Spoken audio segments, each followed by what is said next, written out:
Good morning, good evening, or good afternoon. Normally I don't say them in that order, but depending on what time zone you're in, just want to make sure that I greet you and say hello. We are going to work on some comics today, and the first step to that is going to be pulling up my drawing software. But I want to say hello, KK. Thank you for joining us early. I appreciate you being here. We are wrapping up the weekend. Normally we do stuff like this on Saturdays, but this week it's a Sunday stream. We're going to stream on Sunday. So let's go ahead. I'm going to open up Krita because I like to draw my characters using the Krita brushes for my comic. So even though I do prepare my comics in, I think this is the one that we're going to start with. No, that's not what we're going to start with. I do prepare my comics in CSP, but I'm not drawing them there because I'm trying to stay consistent. I would like to draw my next one in CSP, completely in CSP, so I'm not hopping from program to program. But that said, my comic does have a pretty distinct look to it.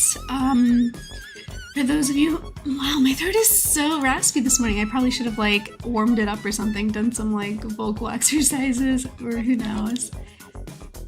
Hello, hello Shabrito, welcome to the stream. Our comic, let's take a look real quick. This style, I'm able to draw in this way with these brushes. I'm just gonna open up a chapter here. I did not expect to see his face so huge, but yes, this is basically what I'm after. It's got a very, in my opinion, organic kind of feel, these Krita brushes. They really do look like you kind of drew this on paper.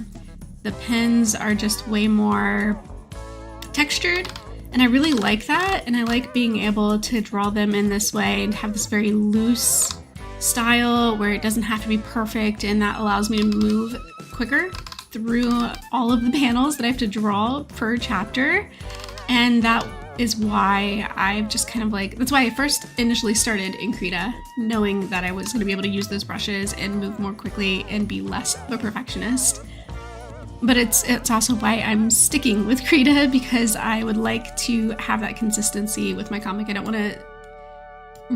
want to significantly change the style of the comic 38 or so chapters in. That would just be too much. That'd be too abrupt, I think.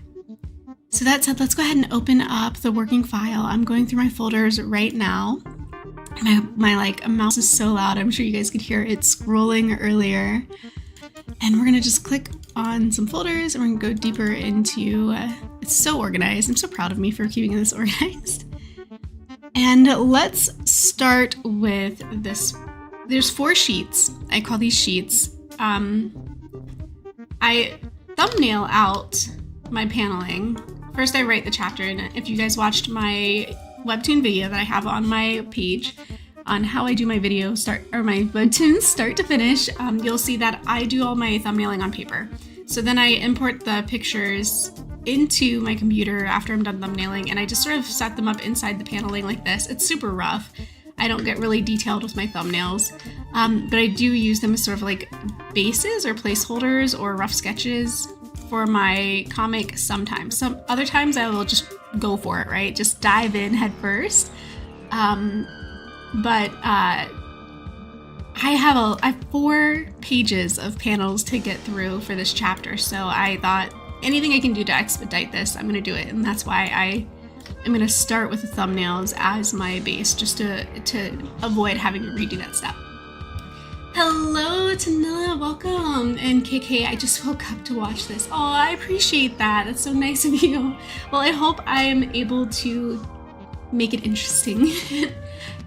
What's up? I haven't caught you streaming in a while. I have been on a hiatus. I do 2 hiatuses intentionally a year. If I do more than that, it's by necessity if something comes up, in real life. But I I take March off and I take September off. So we just had September off, and I know it's October and we're like halfway through October already. But this month has just been moving by so quickly. I don't know about you guys. Has it been moving that fast for you? Because I look at the calendar and it's the 20th already. And I feel like it was September yesterday. So somebody did not wake me up in September, I guess, like the song says. I slept through it. So here we are, October 20th, and not really sure how we got here.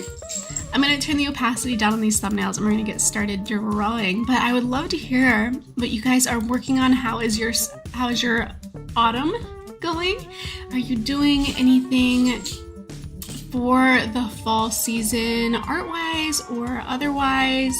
I know I've got a video coming up that I'm working on. It's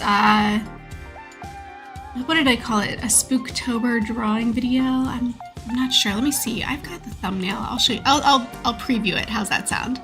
We'll do a little video preview just with the thumbnail. We're not gonna reveal too much, but I do have here. There we go. So here we can see it. Our Spooktober, there it is, Spooktober drawing session. And so this is my plan for my next video is to drop this. I just gotta finish editing it, and I worked on it as much as I could yesterday, but I was just really struggling. I'm gonna change this brushes to my favorites. There we go, so that I can actually draw. And these are the textured brushes I was talking about. Like, check this out. These brushes have so much texture. They're just, I love them so much. And the overlapping that they do when they get like hatchy, you know? And then this is the one that I use for shading. I'll come in here and just kind of shade with this brush.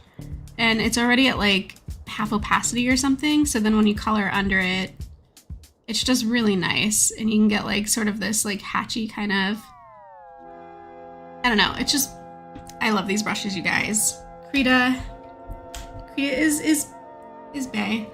And we're gonna use these to finish this comic.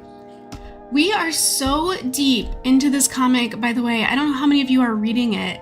I am so excited for the stage we're at right now in the comic. Like, we finally reached the part in the hero's journey where, aw, thanks for the hearts. I appreciate it. So our hero Marty has like finally reached like the physical, she's reached the physical location for where she's trying to go. And now we just kind of got to do all of the non-physical growth, right? And she's got, oh gosh, my tablet just sort of like, or my, why is this collapsing? I'm trying to give you guys an idea of where we are in the story without giving it away. Like, I don't want to spoil it, which is why I'm like struggling to figure out how to explain what I mean. But basically, we've finished the journey on foot, and we're about to start like the journey of her, like kind of like coming into her own, and I'm spamming hearts because why not? I appreciate that, KK. But yeah, our leading lady is at the part where like now she's got to like sort of like do the thing that she was destined to do and prove all the haters wrong, more or less. And I'm so ready for it. I like getting to this point, like all this setup, you know, because there's like a lot of setup in these stories, and you gotta establish the characters, you gotta establish the world, you gotta like create the tension so that the payoff feels earned and worth it. And we've gone through all of that, and we've reached the part now you just kind of want to see her triumph, and you want to see her prove the haters wrong, and we're having our moment, you know. And I'm so ready for it. Oops, that chin's a little bit too long there. We're gonna shorten that up a little bit.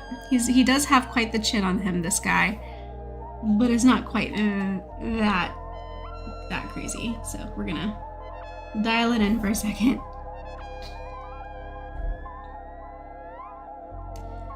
What do you guys think?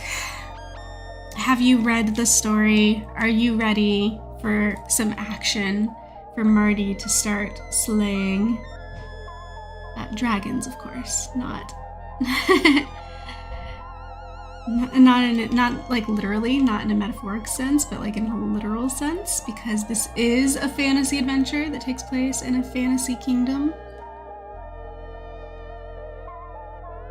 I think I might have put in the description of this video that there would be spoilers, so I guess it's okay if I talked a little bit. If I went maybe like just a little like maybe a tiny bit into spoiler territory, it wouldn't be so bad. I'm being really cautious because I don't want to spoil the story for anyone. And like, yeah, I want to be mindful. Very mindful, very demure, right? Isn't that, that's the thing now. Let me see, how much further down does this go? Because I want to make sure, as I'm drawing his physical self here,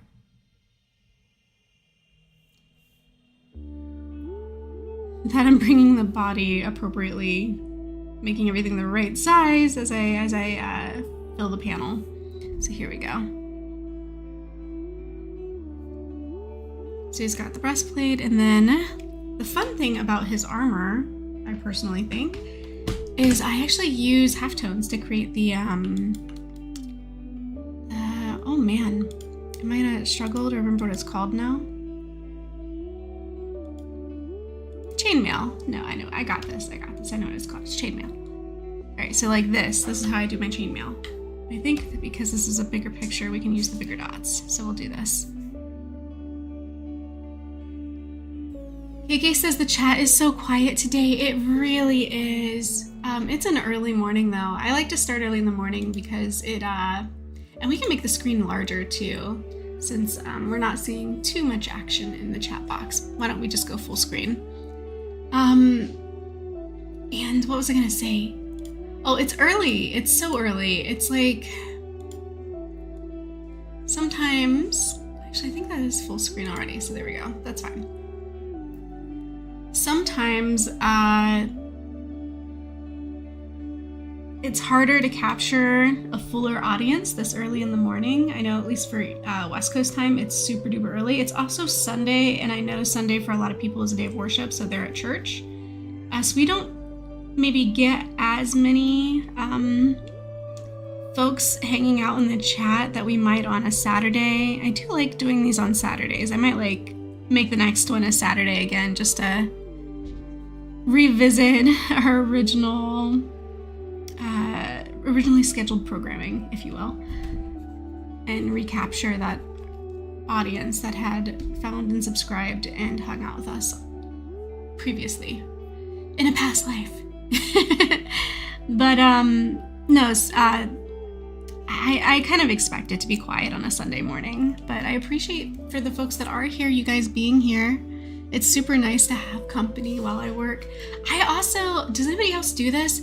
I scheduled, does his head look really short, or not short, but like, does it look too slender maybe? I think it's okay. I scheduled this stream to work on, like, even the title says at POV, I'm your comic coworker, or what is it? Your Webtoon coworker, because it is really hard, especially right now with work. We're doing so much overtime at work right now. It's just that season. A string mouse appeared. Hello, hello. Oh, right. I was doing so much overtime that it's really, oh gosh, wrong brush. I was going for the shading brush. It's really hard to work on comics right now. So I sort of like set myself up that if I scheduled to work on comics during a stream, I get my stream in, but also I get my work done, right? Like my comic work done. And that's like, when it's hard to get around to doing the comic work, it really helps to sort of like schedule it in, like pencil it in, like manually create an obligation to do it at a certain time. That's why. And then it gets done. It just helps it get done. And I need all the help I can get right now with my schedule to get things done. So this was my little workaround, my trick. I tricked myself into forcing myself to do my comic today.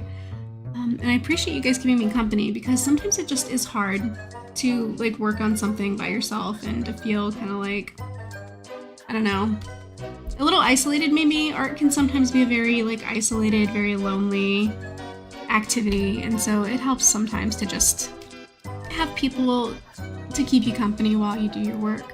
I think that's good. There's not like a ton of shading we need to do on a simple bust like this.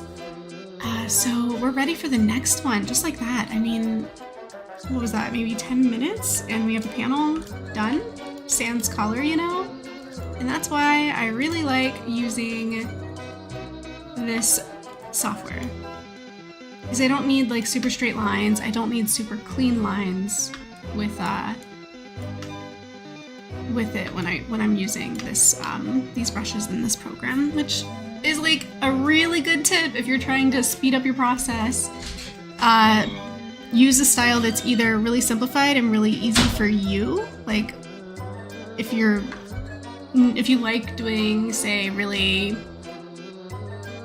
oh gosh, like realistic and realistically proportioned characters or anything, details, like super detailed maximalist style art, but then you want to do a comic, that's going to be a pain point. That's going to be a pinpoint when you're drawing up to 60 panels per chapter or something crazy like that. Like that's the Webtoon standard for Webtoon originals, right? 60 panels. That's a lot of drawing. And if you're using a very maximalist, realistic style, that can be extremely difficult to complete a single chapter. So sometimes like simplifying your style or finding little hacks like this, like mine, the messy brush hack, so that I'm not a perfectionist, so that I can make sure I get through my work, is one way to do it. I feel like that's hack number 3 or something that I've brought up just since the stream started 15 minutes ago. The first being, if you can't make time for your work, schedule it. Force yourself. These glasses are so huge right now, they're not really gonna stay that big. I'm just having some fun drawing big circles. We'll scale it back, we'll scale it down. So hack 1, pencil it in to your schedule, to your routine. Hack 2,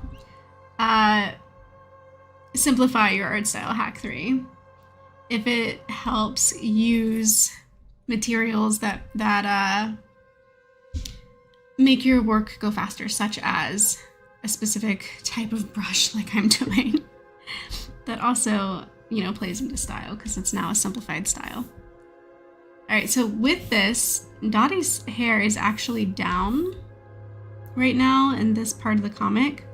So I gotta draw her, I'm still gonna give her little like, little tendrils of hair here that kind of like hang out the front.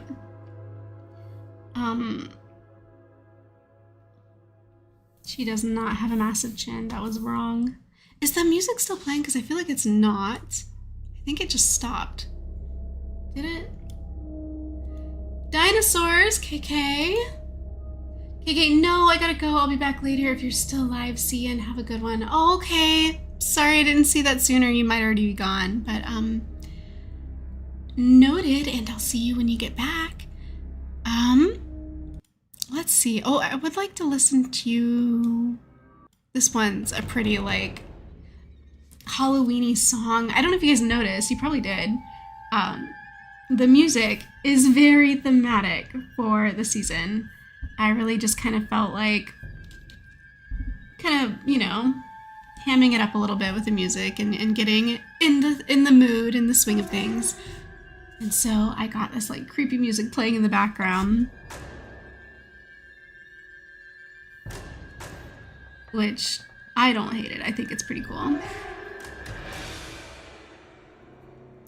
I'm actually, for these really simple thumbnails, I stayed pretty faithful to the thumbnail sketches, and I'm just really drawing them on top of them the way they are, not like complicating it at all. I'm just moving through the pieces, trying to complete some line art. I also started with this page. If you can see here, it says comic 002. This is page 2 of this chapter, and each page is only like 3 or 4 panels because I'm trying to make my panels larger. In the past, they've always just been so small. Or in the last couple of chapters, my panels are like shrinking. They're getting smaller and smaller and smaller, and everything's getting more like crunched. And I just kind of went back and noticed some of my earlier chapters that just wasn't the case. Things like had more room to breathe, and I kind of missed that. It was just, it had like, it just had more impact. Things looked nicer, and then somewhere along the line, my paneling just got so small. I was a little disappointed with that.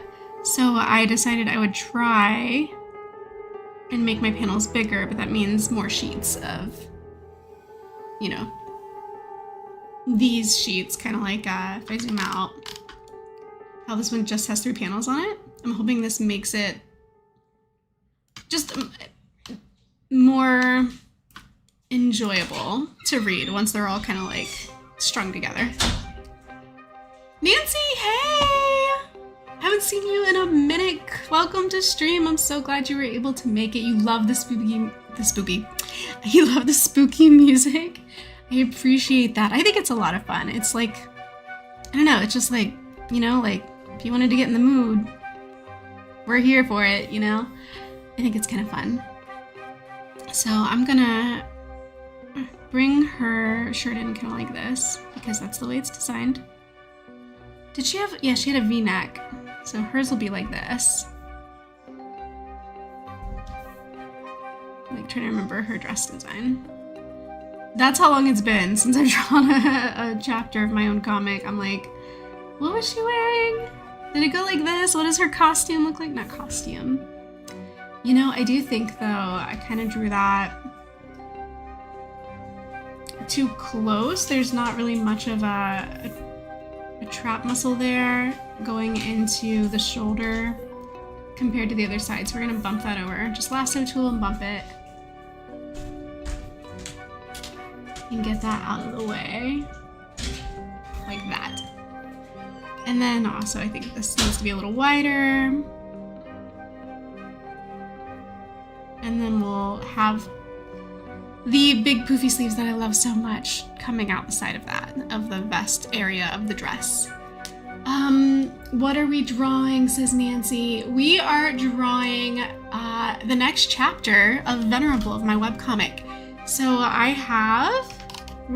we just finished this one, and the little paper you're seeing under here are my thumbnails, because I do my thumbnails on paper. And so we've got, so I know this is gonna not make sense because like I said, this is page 2 of this chapter. These panels are on page 2, not page 1, because page 1 is gonna be more complicated. There's the establishing shot in page 1, and I didn't want to use that as a warm-up drawing because I need to really be in the flow to draw like the establishing shot, you know, because it's a little bit more involved, it's more complicated. So I decided to start on page 2 and knock out a couple of like simpler drawings first, just to kind of like warm up. And so we have, like, to be honest, Miss Dorothy, I'm not confident either. And this is Captain Martin speaking. And then down here, Dorothy responds, oh, thank goodness. I was starting to think I was the only one. And then we go down here and he's like leaning against the wall. And he says, my whole life I was told I had a destiny ever since I was found as a baby on a trading ship bound for Culpa Cresta. It's hard to accept that anyone else might be the one to fulfill it. So we're kind of getting Martin's backstory here in this chapter. We're sort of learning who he is and why he's so hard on Marty. And it's because he's got like envy and jealousy, and he's just kind of feeling a little bit like she's taking away the destiny that he had been sort of training for his whole life. And this is kind of his moment to expose that and to share that inner turmoil with somebody, and he's choosing Dot to tell it to. Because she's the only other person who seems to not be absolutely just thrilled that Marty is here. even though she loves Marty, very obviously, she's trying to take care of Marty. She's just, all of her misgivings come from a place of love and wanting to protect Marty, but she's really just not letting Marty breathe and live her life. And so that's sort of the whole point of the story. That's the central conflict. Nancy says, totally get it, because I love easing into work. Yeah, you don't want to start cold turkey on like the hardest part, you know? Gotta sort of like build your way up to it. And then like her hair is just kind of like slicked back at the moment, because it's just kind of like it's out of the bun, and she's sort of got like she's got some fluffy hair, you guys. I don't know if you've noticed, but our girl Dot here has got some really voluptuous hair. So we're gonna make sure that we kind of bring that in and we give her, you know, the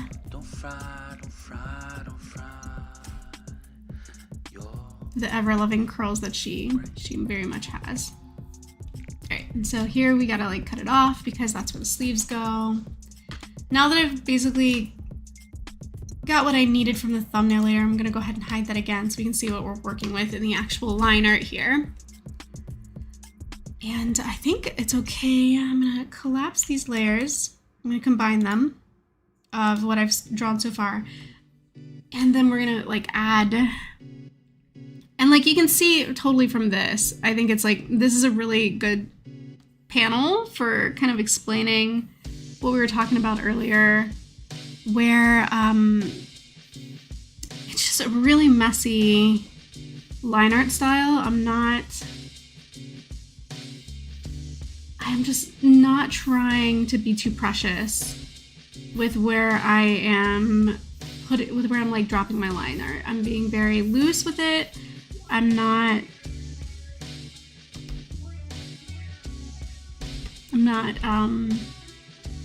hang on a minute, something's going on. I think I probably have a pixel selected. There we go.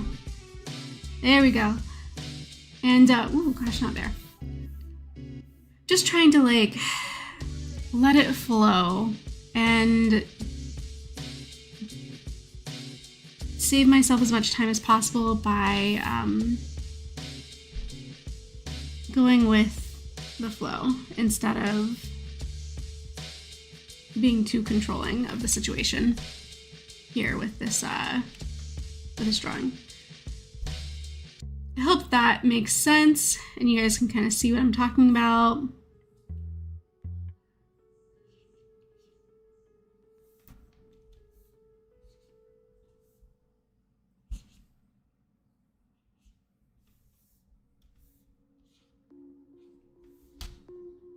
Not that one.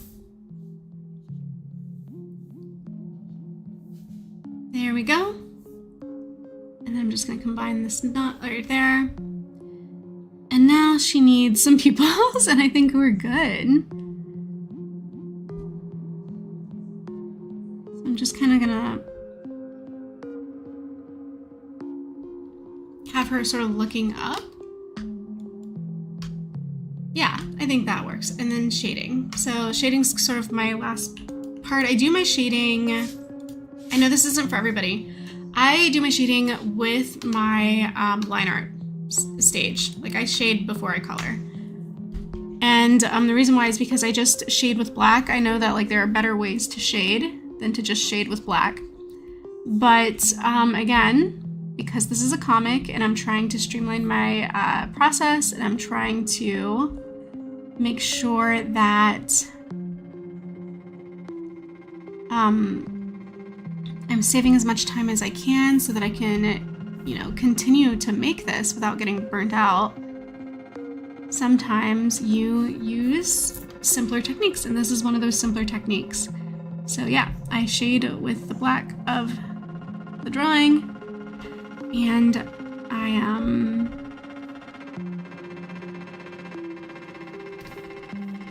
color afterwards. That's what I was gonna say. It took me a second to refine that thought. But it does work and it helps a lot. to do it this way for me. So this is what I do.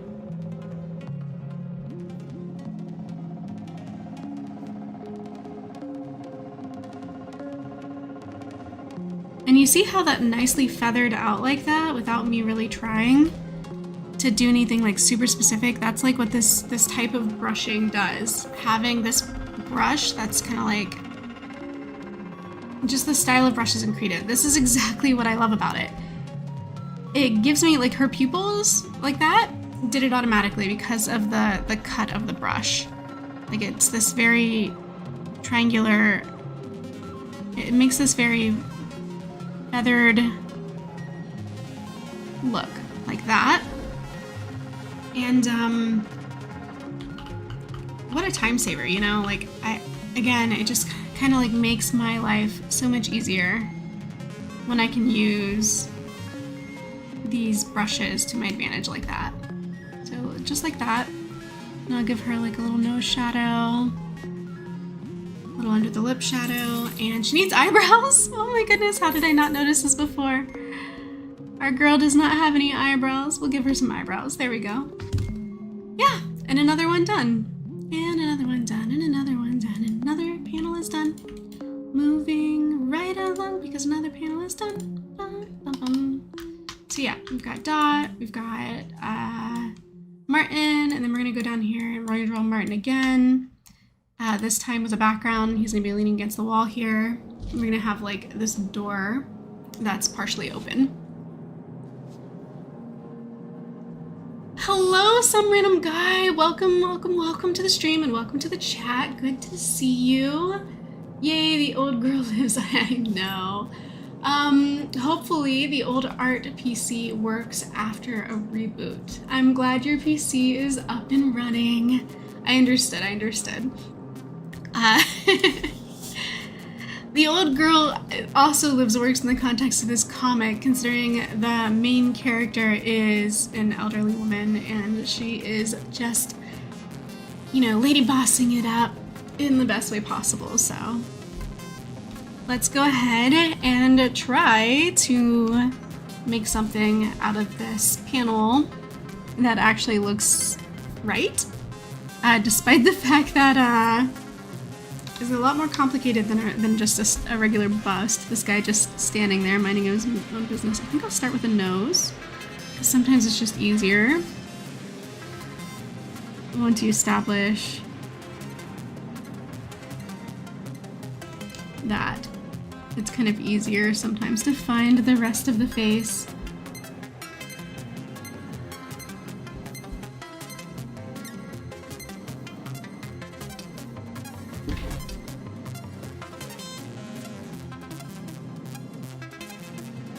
There we go. I think that's about a good spot for it, so there we have it.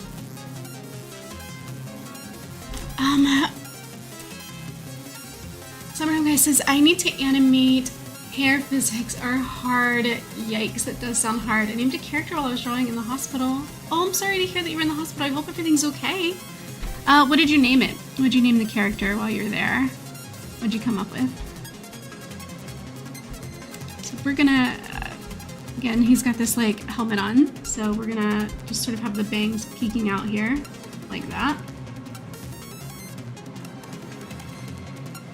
And I'm gonna try not to push too hard because I'm like collapsing my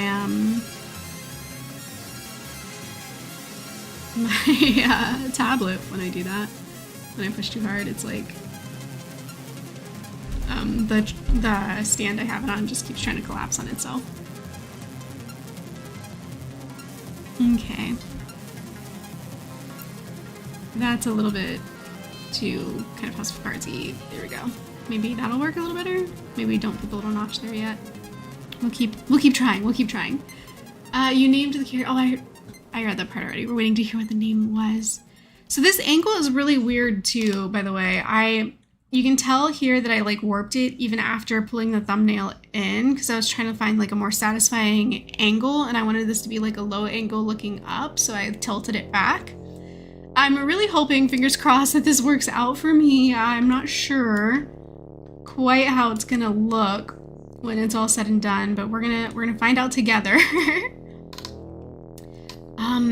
Someone guy says, as the story was supposed to happen, she was meant to be the demon lord, but got summoned instead of the hero, and the demons disowned him.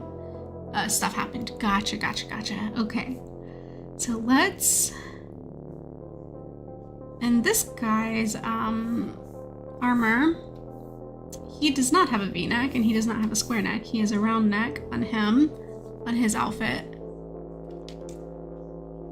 Which we're kind of gonna like just do like this. And I'm gonna grab like, for the finer detail, this like finer pin.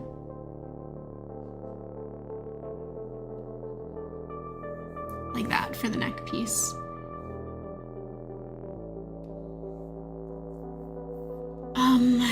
Goodness gracious. Maybe I should stay on the finer pin so we can do a little bit more of his face here.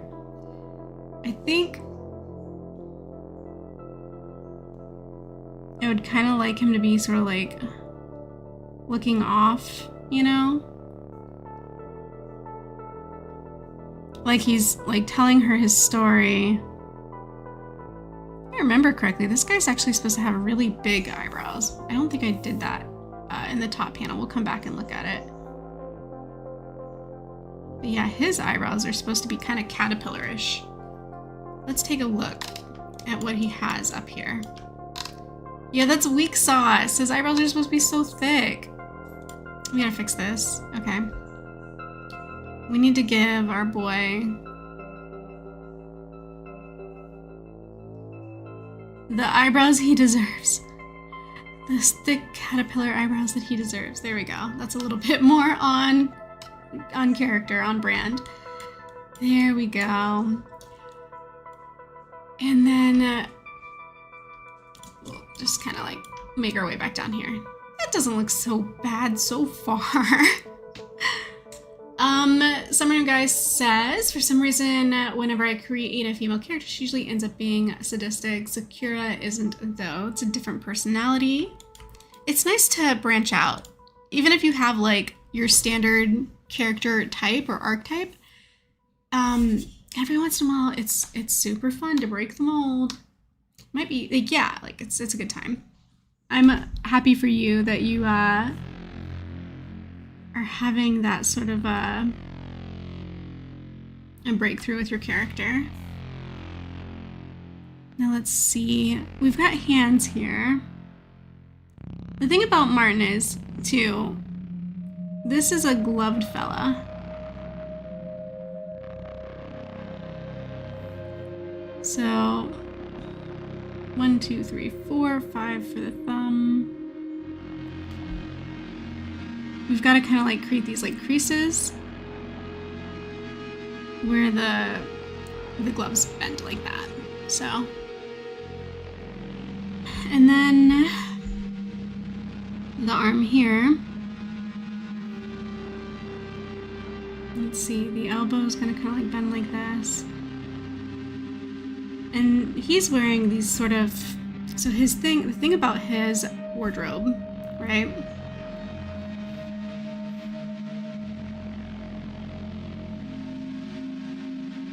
Is he's kind of got like these half sleeves. So even though it's chainmail, it kind of like it's tied off at the elbow. And then we get like the forearm and then the gloves. Like this.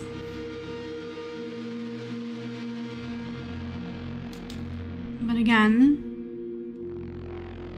the gloved hand, I'm like discovering it as I'm going. So I'm kind of like finding the parts. The gloves are gonna come out like this and like, you know. So that's kind of like where this is going.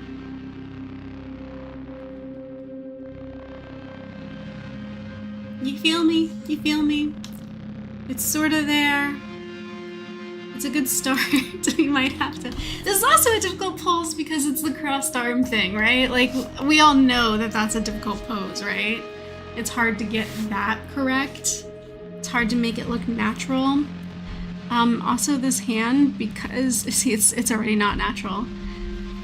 We could have it lay across the bicep like I've been doing there. This one's across the bicep, that wouldn't be across the bicep. Yeah, I think that seems actually pretty natural for it to, but I think what I need to do is actually make the arm a little bit more relaxed. Like I want to sort of bring it like that. And the elbow of this one needs to sort of not go out as far as that did. It needs to be like level here.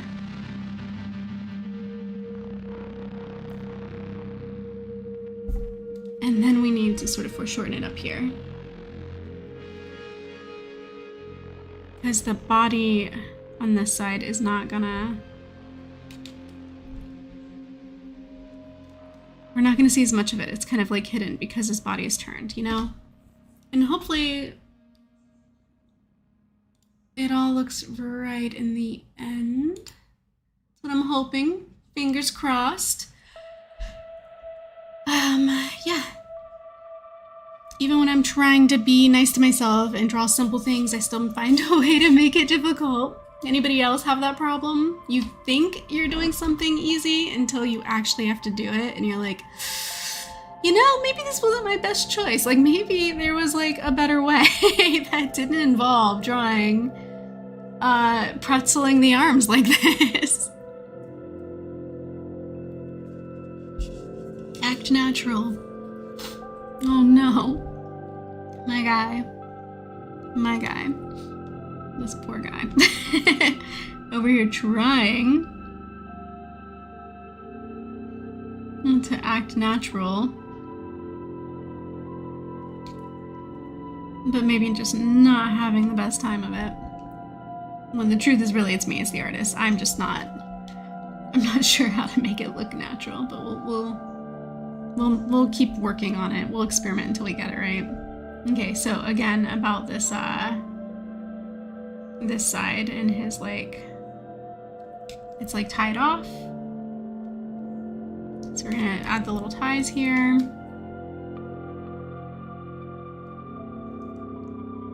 And then we're gonna see the same thing on this side, but first I need to like find it. And I think here's good. So we'll tie it off there.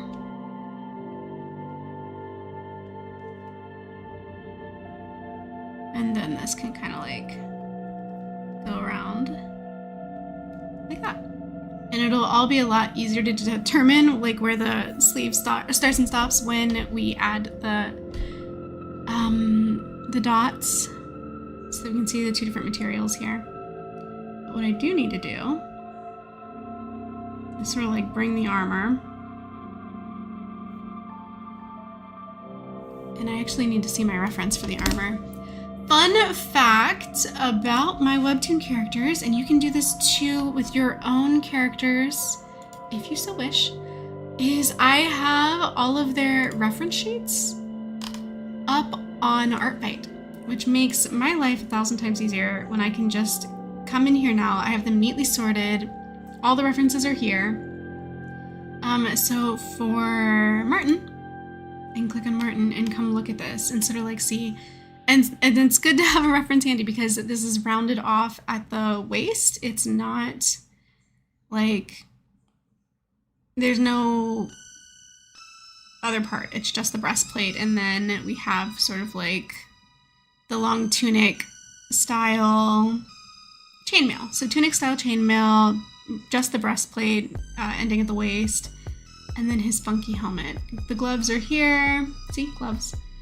And we've got ourselves some black leggings and these boots that come up just under the kneecap. So that's the full wardrobe. That's what we're working with here.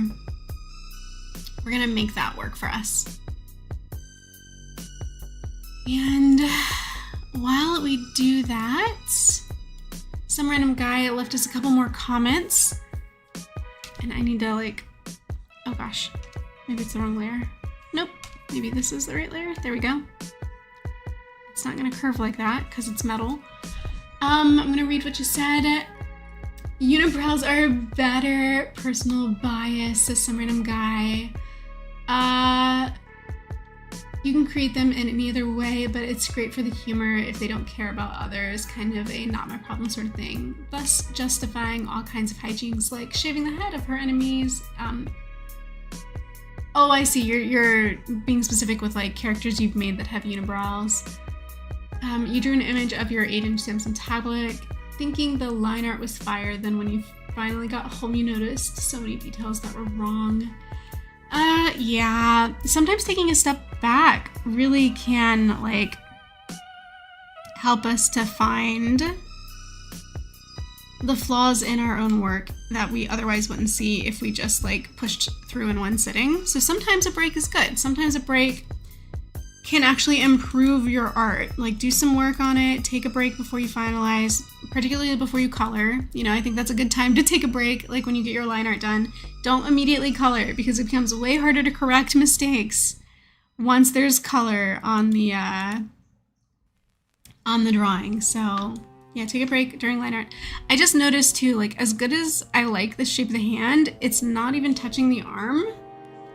So let's go ahead and grab that. We're gonna grab that and we're gonna move it so that it is resting on the arm and not just sort of hovering here, like, weirdly. So we're gonna bring that in like this. I think that's good, right? It's kind of hard to see.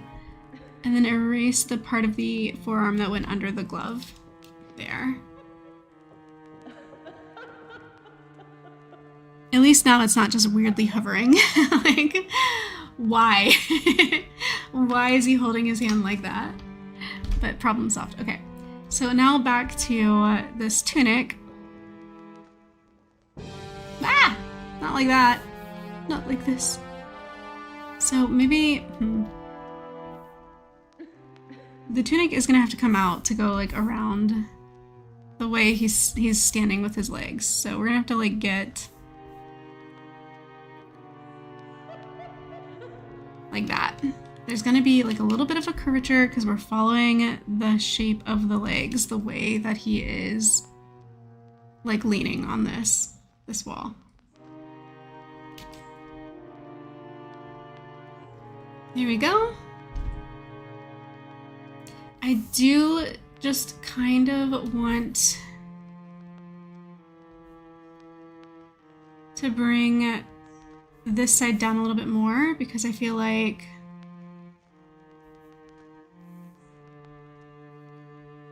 is this gonna work? I just feel like this side was too long is what I feel like. So we're gonna try to make them equal length. To do that, I had to sort of rotate it a little bit.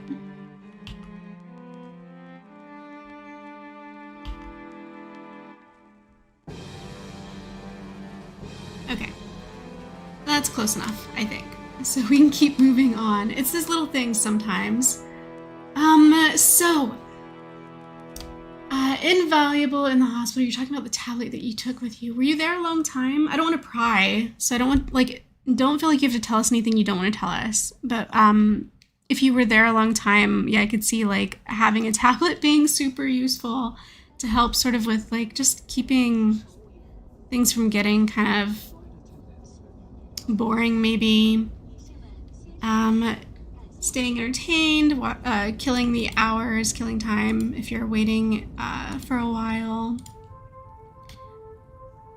Alright, because I'm impatient and I don't want to wait until I get the rest of the line art on here, I'm going to go ahead and start adding some of this. Because I just want to get the material on here for this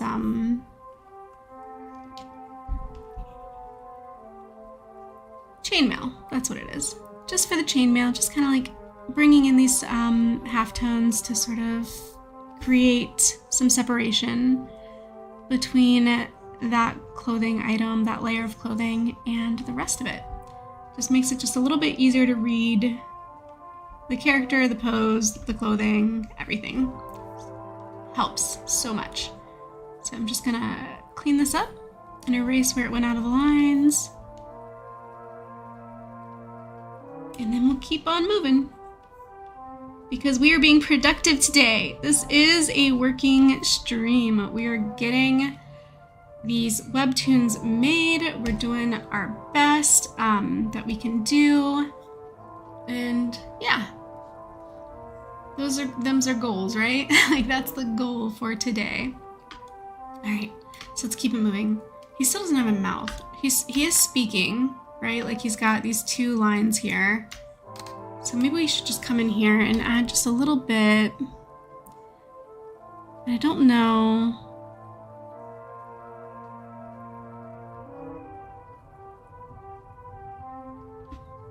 He's not happy. This is not a happy conversation.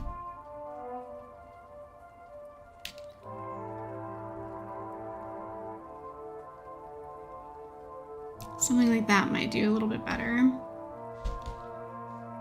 It is a little low, so I am gonna, whoa, give him a mustache. No, I'm not gonna give him a mustache. We are gonna grab it and just move it. This is the beauty of digital art, right? Like, I have the option to move a detail instead of erasing and redrawing it. Love that for me. Yay, digital art.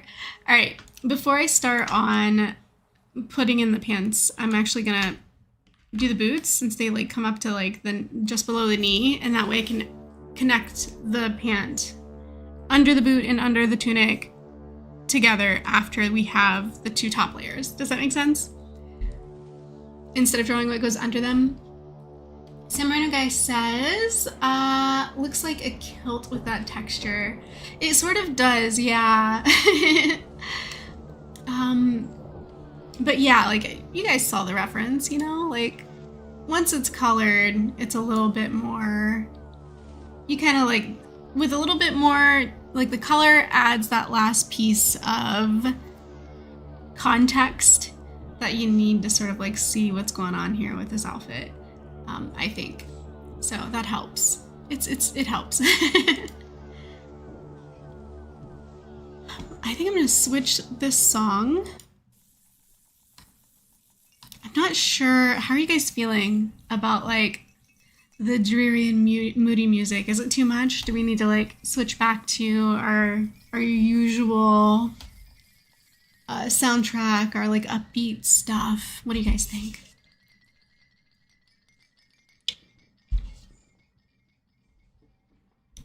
We are going to, right, come in here.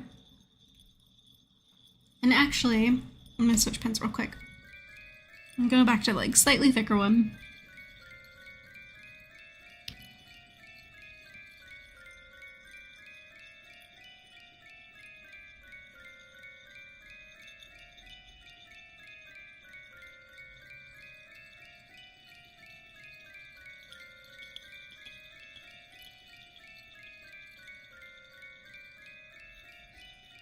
And the reason why I'm doing it this way, like this, is because your boy has like the boots are kind of like wrapped, so we're wrapping them is what that is. It's just the wrapping technique or texture.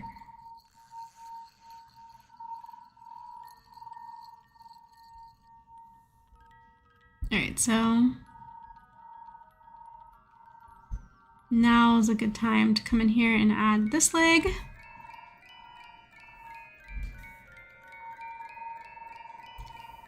And now that we know where that is gonna intersect here, I can add the rest of this boot.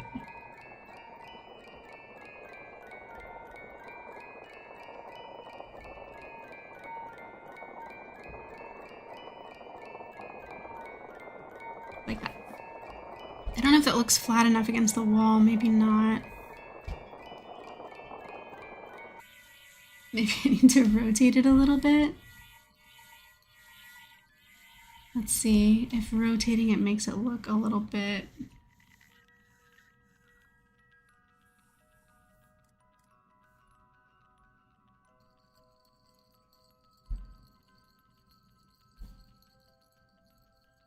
Better. It's kind of hard to tell.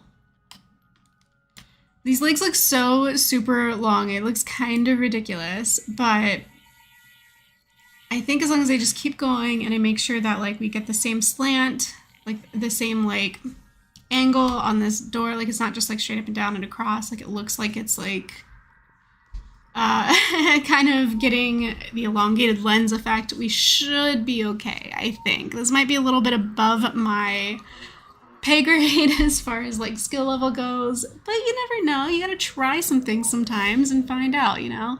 You gotta fool around and find out. So, yeah, this is like an experiment. This is me trying to like see what I'm capable of.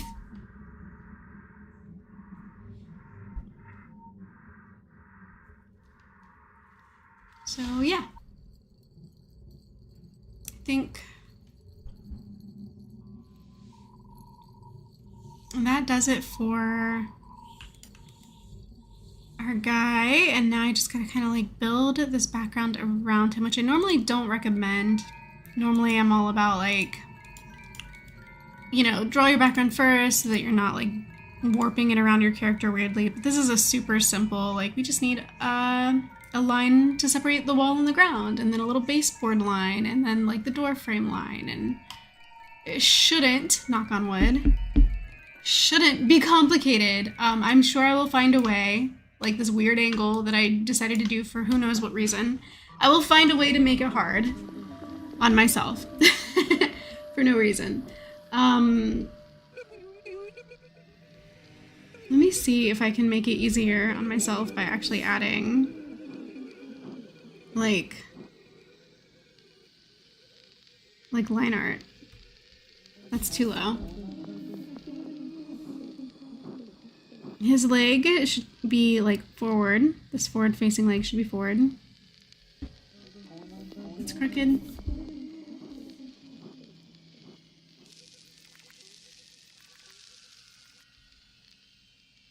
I think that's better. And then this one's obviously on the wall. It's better, but it's like really... There we go, the line was too thin. So now that we have that, we want a little baseboard line, right? We gotta have a baseboard to make this seem even. And then I'm gonna come in here and erase where it overlaps the leg, of course. So the leg appears in front of the wall. Follow me for more tips and tricks on how to draw baseboards.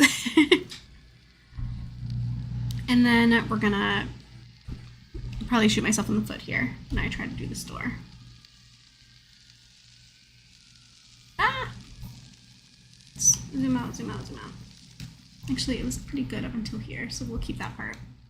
This is a rounded door frame. This is not meant to be like a flat, you know, this is medieval times, okay? Like it's gonna be, the door frame is gonna be a little bit, pushing too hard again. I'm gonna collapse my stand. It's meant to be a little, you know what?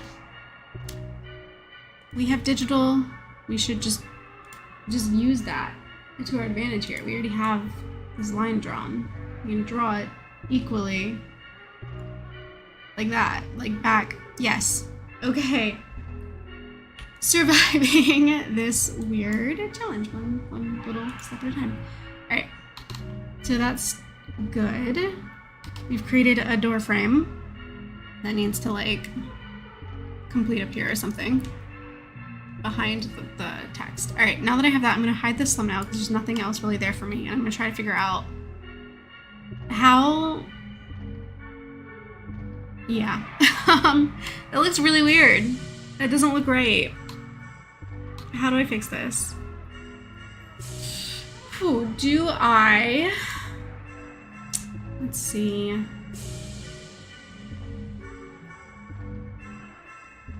Would it be so weird if... Let me try something. This is gonna be weird. Like, there's no doubt about it. This is gonna be weird.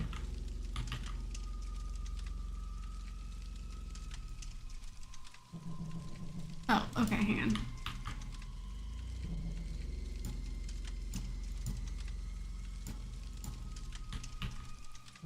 this is empty, and then this is that. We're gonna duplicate this, and then we're gonna lock and hide it. And we're gonna combine these two. Bear with me. I'm trying something here. I'm trying to unskew. I'm gonna try to unskew this angle to see if we can make him look more if we can un-weird this the way I weirded it. Or just make it weirder, I don't know. Like, maybe it's just weirder. Maybe I just am not making it better. Kinda interesting, though. It's fun that we can do this, right? Like, we can just sort of, like, turn it into a 3D object almost. And be like, yeah, that's our guy. Just doing his thing. Actually, I kind of like this angle here. Kind of finding an angle I do like.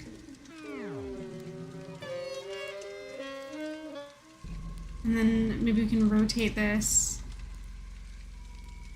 You know what I mean? Like, does that make sense? Are you seeing what I'm seeing? I like that. Is it weird that I like that? This is our angle.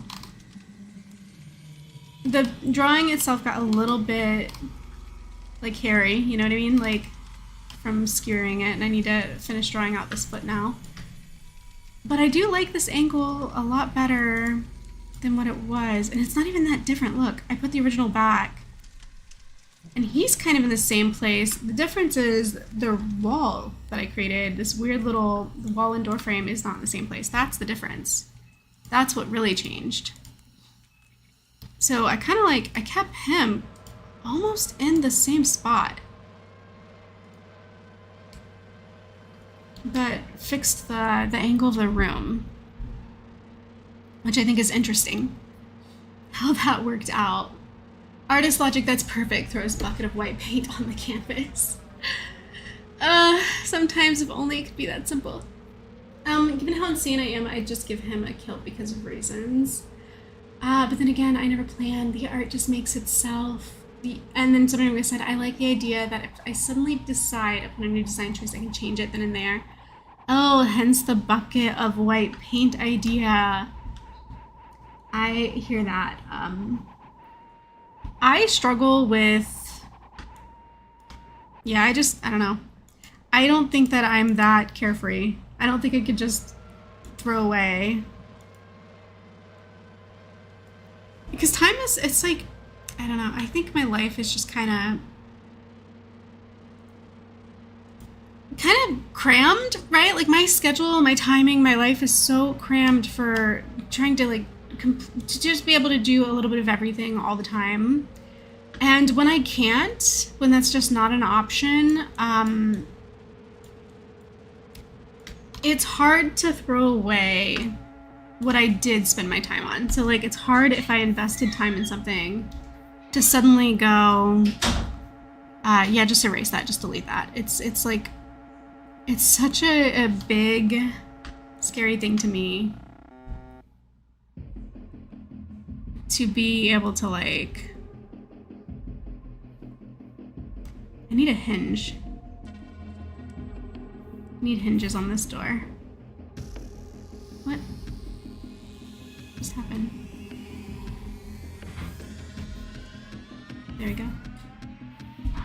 I think I'm gonna use like a less.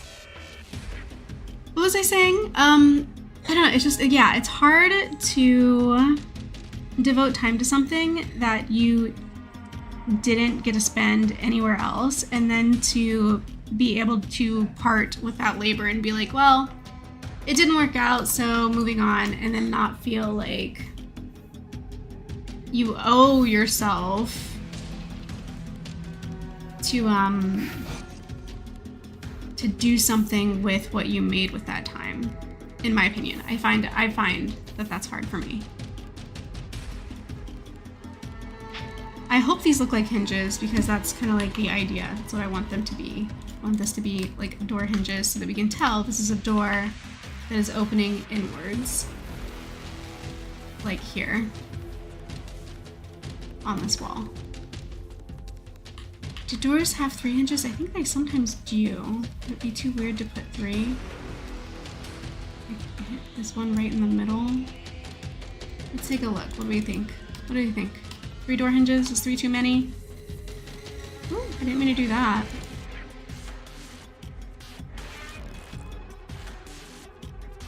I feel like doors do have 3 though, but it looks too busy now. I don't know if I like it. Let me look at my door. I'm gonna go look at my door. I'm gonna see if I have 3 hinges. I'll be right back.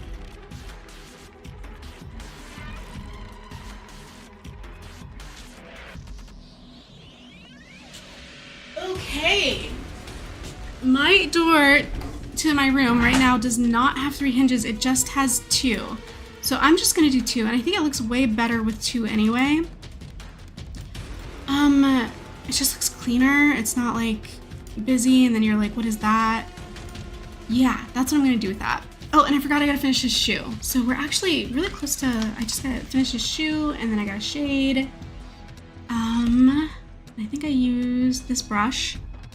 Oh, I need a layer to do it on.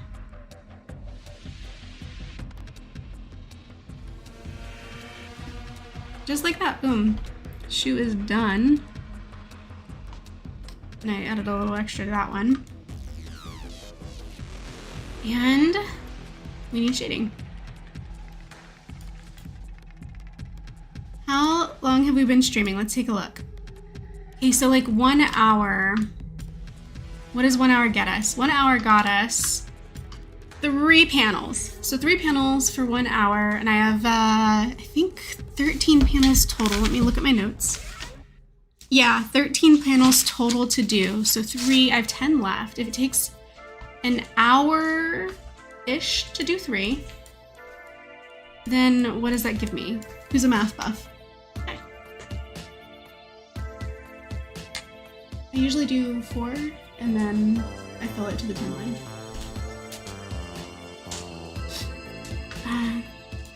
Right, so math. Well, 9 panels at 3 panels an hour would give us, it would be 3, so a little over 3 hours to complete 10 more panels. So that's kind of the rate that I'm drawing at based on this first page. Now keep in mind, like, some pages are gonna have more complicated panels than this one, so that's not like a hard and fast like calculation that's going to for sure work or whatever. Like, it's variable, obviously. Like, we're not I guess locked in to that rate by any means, but it's nice to be able to kind of estimate, you know, to get like just a good sort of feel for what you could be looking at time-wise. Kind of like a nice, yeah, guesstimate, like I already said. So we're kind of like just adding a little bit of shade here in places where I think that there would be.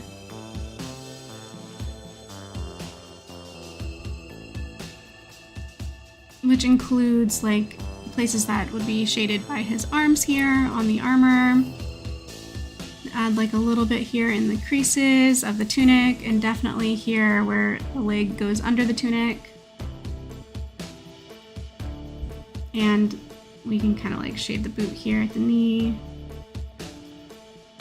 and where it goes under, back behind the leg here. We can kind of do that too.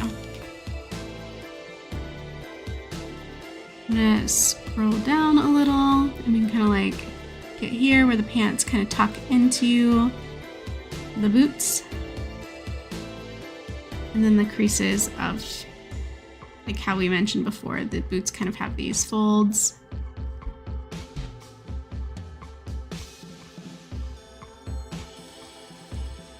Because it's like wrapped. So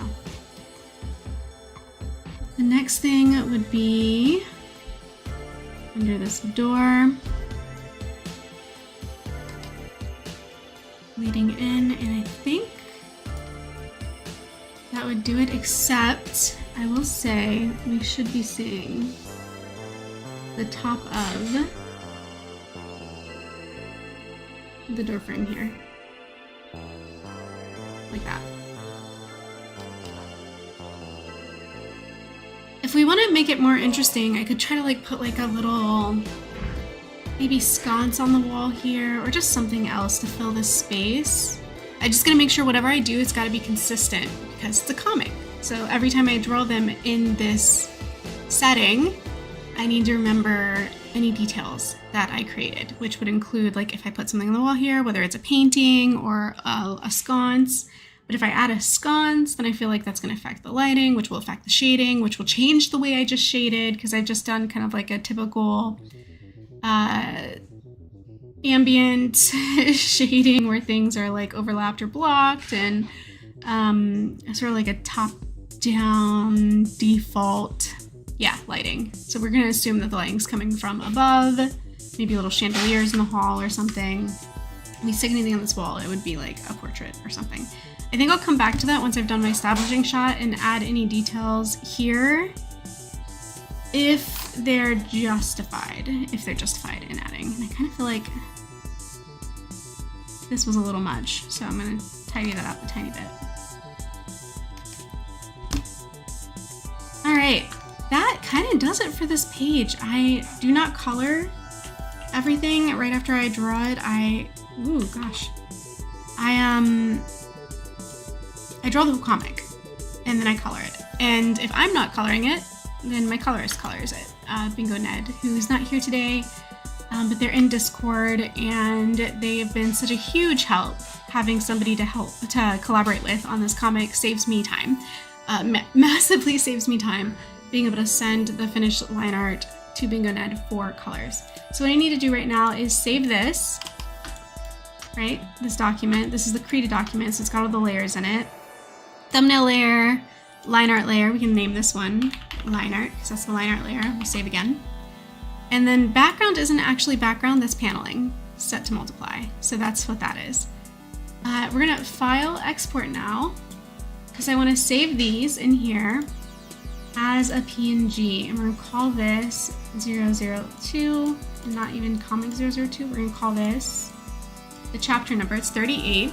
Chapter is called Uncertainties and Preparations, which is why the folder name is called that. So this will be chapter 38, and it's going to be 002 as far as like the strip, the page. And we're going to save that. And I don't know what any of this stuff is, but we're just going to hit OK. And done deal. This page is done. So now we can start the next one. We are getting work done. What do you guys think? Isn't that great? To actually be able to like buckle down and work on a comic, and at the end of the day, hopefully at the end of the day, fingers crossed, you'd be like, wow, I did that. I got that done. It's officially like no longer on my to-do list. And I can breathe a sigh of relief. That's how it feels sometimes. Trying to get all of this stuff done and then just having it like kind of lingering over your head, hovering over your head, you know. Let's try, that was page 2. Let's move on to page 3, I think. I think first I'm gonna have to close this one and then open up this one. So once again, you can kind of see here that I've got like these little thumbnails in here. They're really rough. So page 3, I'm gonna have him like taking off his helmet here as they continue this conversation, and then he's gonna look over with his helmet here. We're gonna get to see him without his helmet on kind of for the first time in this comic, I think. So that'll be fun to finally draw him without that on. And then we've got ourselves a shot with Marty and Digby, who we haven't seen yet. This is like super generic. This thumbnail is so basic. But you can see the height difference there with Marty and Digby, and that's kind of what I needed. I knew that the speech bubbles on this one were going to take up most of the space, so I wasn't like super pressed to detail in anything. I just sort of needed like these little peg people to kind of like be placeholders for the two people discussing inside the room. So how Martin was standing outside the room, outside the door, talking to Dot or Dorothy. Inside the room, we're going to have Marty and Digby having their own separate conversation. So it's just sort of that dichotomy between the believers in Marty and the non-believers in Marty happening in close proximity but separated by a wall, if that makes any sense. So I think let's just start at the top. But first, I'm gonna take a drink because I'm thirsty.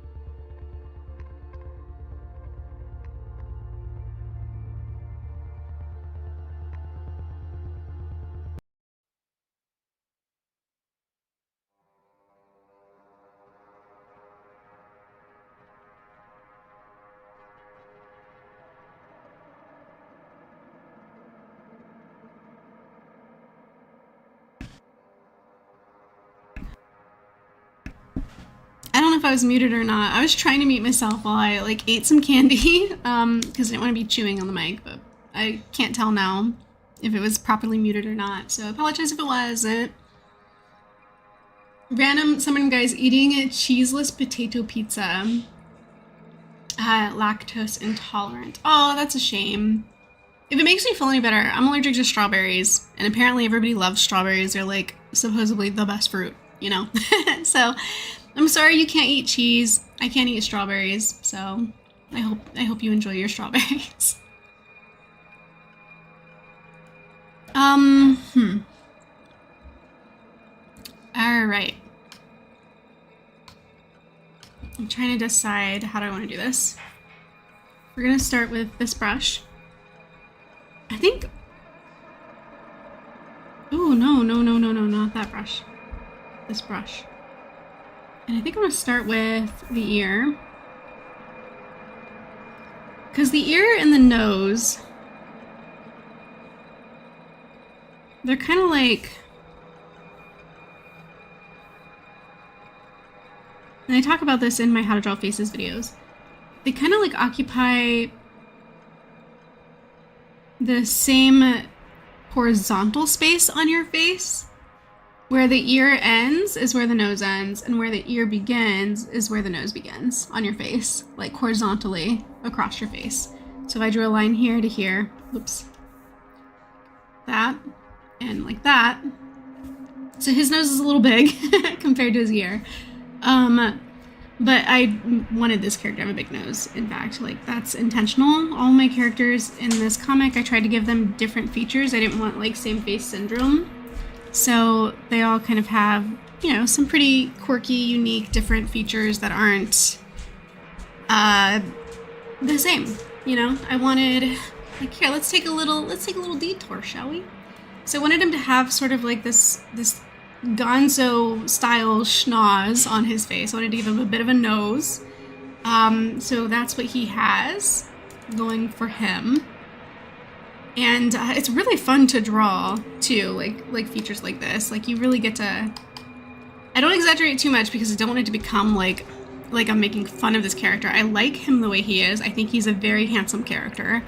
But like, and you can see here, like his nose and Marty's nose, they both kind of have big noses. This isn't the best example of it, but Dot has the petite little typical like cutesy nose. Let's take a, and then it's not just noses either, it's other features.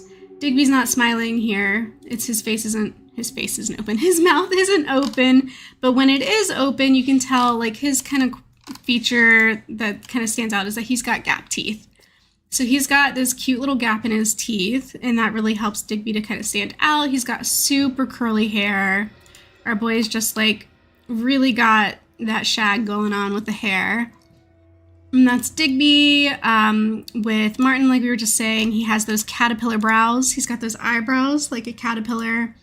And he's got like the gonzo nose. And he also has, I wanted to mention, he's always got like these dark circles under his eyes because I really wanted him to have kind of sunken eyes, you know? I wanted him to look like somebody who's got like, he's just not sleeping very well. He's always got like these little little circles under his eyes. They're always there. There's always this little eye bag under there. And I need to remember to put that in this chapter too. I think I kind of was missing that little detail even just in the part that we drew at the first hour of the stream. And I'm going to have to go back now that we mentioned that and make sure we don't forget his little eye baggies. So yeah, Martin's got the eye bags, the nose, the caterpillar brows. Digby's got himself like the super curly shaggy hair, and he's got the gap tooth. Dorothy's got these round glasses and freckles. She's very freckled. And she's got, like we mentioned, some very like floofy hair as well. She's got the cute little sort of like button nose. And then we've got Marty. Sweet, sweet Marty. Marty over here has got her nose is kind of a little bit big too, but she's also got like, you know, she's an older woman. Her face skin's a little bit looser. She's got like jowls. They're kind of hanging a little bit, but she's still a good looking woman for her age. She's got square glasses. So, square rims for Marty, round rims for Dot. Yeah, she's just got a couple more creases and wrinkles in her face, and you know, we're just kind of like bringing out the character and the characters and making sure everybody's a unique individual. We don't want same face syndrome here. We want to make sure everybody kind of feels like their own person. With Princess Potpourri, she's just kind of like, you know, she's a little girl. She's got like a big head ratio to her body, you know, because sometimes it's just kind of how it looks sometimes as you're growing, you know. And I don't know, there's not much else to say about her. She's got really straight hair, so whereas we talked about the other two had some really curly hair, some really voluptuous hair, there's a lot of volume here with Dot and a lot of curl here in Digby's hair. Potpourri has some very, very straight, fine hair. And then the last one here is King Kinsley. And he's kind of difficult to draw, I'm not gonna lie. I've really struggled. Like, there's this here, his original character sheet, compared to this here, the last panel of him in the last chapter, don't look that much alike. I'm like having a hard time with this character finding consistency. So that's something I'm still working on. I'm still trying to nail this character. It's a struggle. I do think this version of him here is my favorite version, and that's why I kind of like went with that when we were doing the paneling in the comic.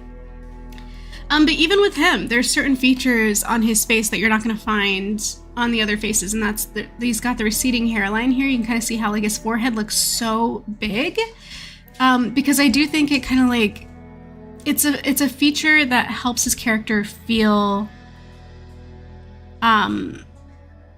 unique, and like that's a feature of his face and his biology. You know, like he's got the receding hairline, the large forehead. Even though he's got like this beautiful like blonde wisp of hair, like just this nice beautiful hair, super shiny. But again, here you can tell that the hairline normally would come like across here and then down here for the what do you call that, the sideburns, right where the shadow it kind of is here. That's like where you would normally connect these. But instead, it comes up really high because his hairline is receding, and I wanted that as a feature of this character. So that's the way I drew him, and I think that's going to help me in the future with more consistency when I redraw him again and again and again. And it was something that I had put in the original as well. It's just like the color of the hair got darker. He went from like a really dark gray, kind of like Marty's, and the reason why I went away from that is because I don't want him to have the same hair color as Marty, so I kind of gave him this blonder hair color. But again, the style of hair is the same, the receding hairline is the same. Kind of gave him this heavier brow, and I tried to keep that with this character, like a heavier brow for him. I don't know.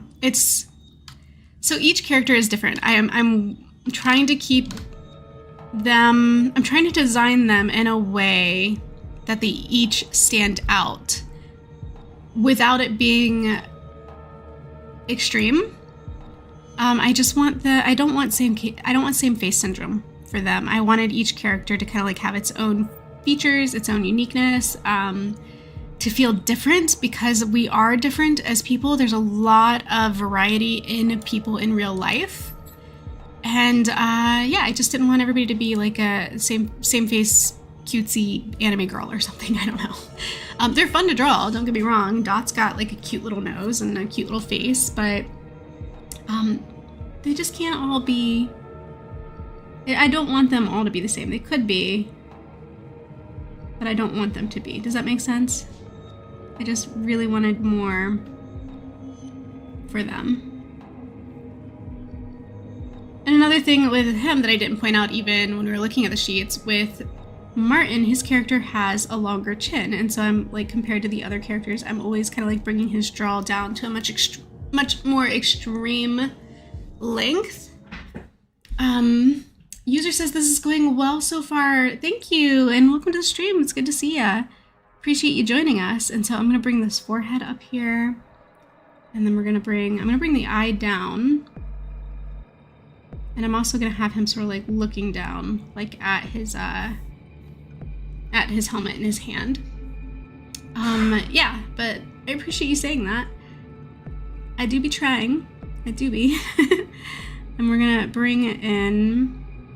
Oh, and see, here's another moment where I realize my sketch, my original like little thumbnail here with the hair kind of like that, is not gonna work. And the reason being, if we hop back over here to this reference sheet, we'll see real quickly why that is. And I did it here too. Like, oh, the neckline just ends here, but then look everywhere else. It's actually like a hood. It's a hoodie, basically. This hood goes up and over the head. So the chainmail fully covers the head, just not the face. So even this drawing is wrong unless we push the hood down in order to expose more of the hair. So that's a decision that has to be made. This is what he would look like without it on. So it's not like we haven't seen him without his hood before. But I'm trying to figure out, how do we want to do this? Because if I am going to have it pushed down, we can't have it come up like this. So let's see. That part of him is going to stay the same. So I'm going to go ahead and just create a new layer. And save my progress. And then we're going to think about this for a second. How do I want to make this work? Some random guy says my anime persona has a heart hoj? I don't know what that means. I'm not very good at being a man, lol. I don't know what that means either. Yeah, I'm sorry, I just don't know what that word is. I can't comment because I don't know what you're saying. I'm sorry. Yeah, I think, what if, and I think I should get a reference, what if we did have, like, if this hand is holding the helmet, what if his other one, I'm making this hard on myself again, you know, this is what I'm talking about. What if the other hand was like pushing back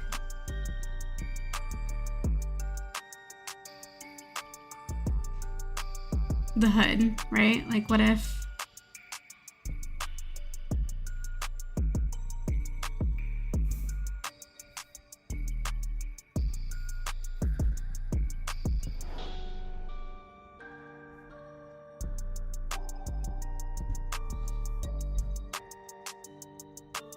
we do this?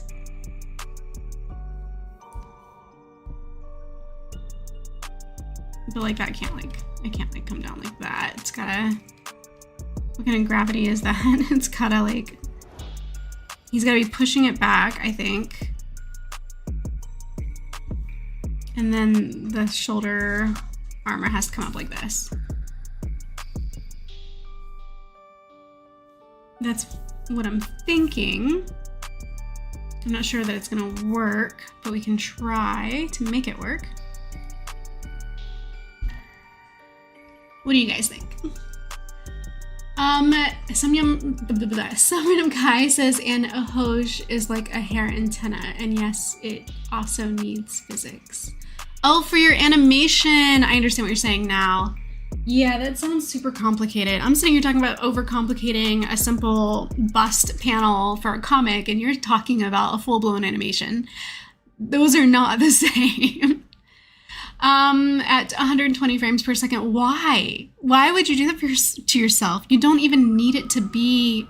So 24 frames per second is standard. You don't really need it to be more than 12 in some cases, depending on what kind of movement you're animating. But 120, that's just... That hurts my heart for you. I don't know why you would want that. Sorry, I got coffee now. So yay, coffee. Oh my gosh, coffee is so good. I love coffee. Coffee forever. All right, let's make this happen. I already created a new layer. Okay, good. I think, so let's see, if the shoulder's here, nope, it wouldn't be there. Shoulder would be kind of like here in the body, right? Like here and here, connect them, boom, here's the other shoulder. The arm would kind of like come, I think like here, and then you would like, you know, like you would, here's the rest of the arm.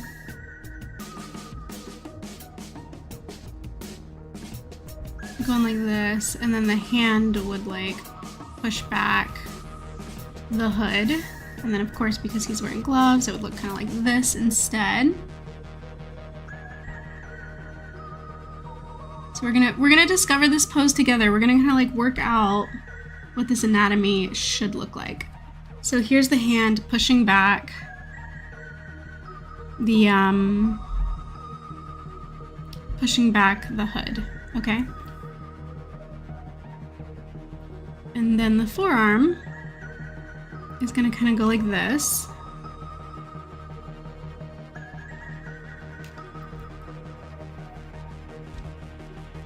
Because it's like bent up like that.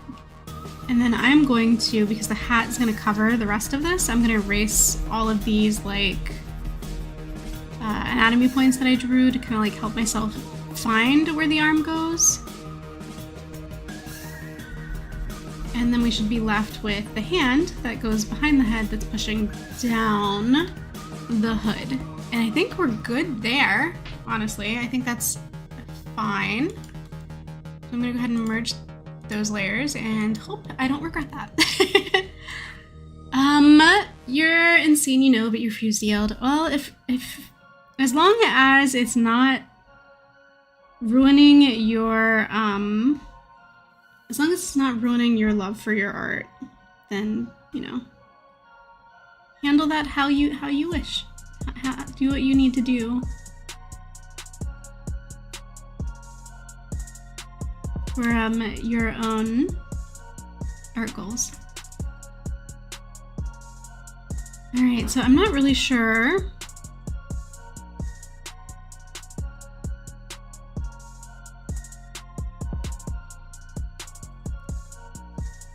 how I want to handle this hand. I think we're just kind of like roughing it in.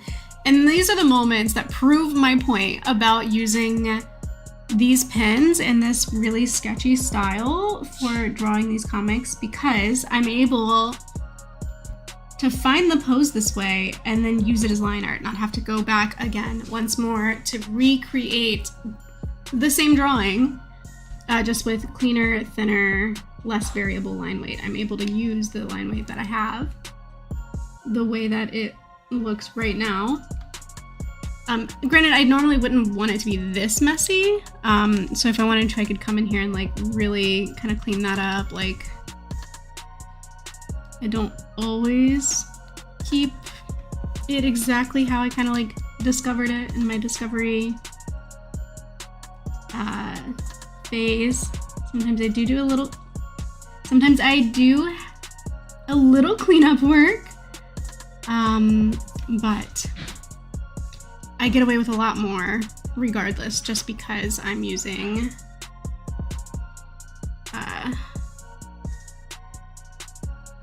these pens and I'm okay with the line art looking this way. So yeah, hand behind the head, pushing down the hood, this hand holding the helmet. And we need to first make the helmet.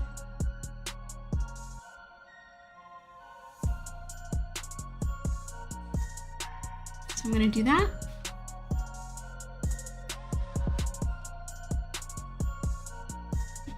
And I'm kind of like finding the helmet as well here, because the thumbnail I don't think was super accurate.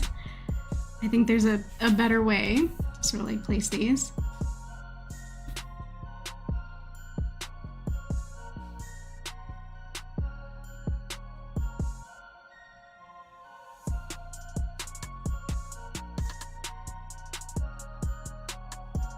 And we also kind of gotta like find the arm here too.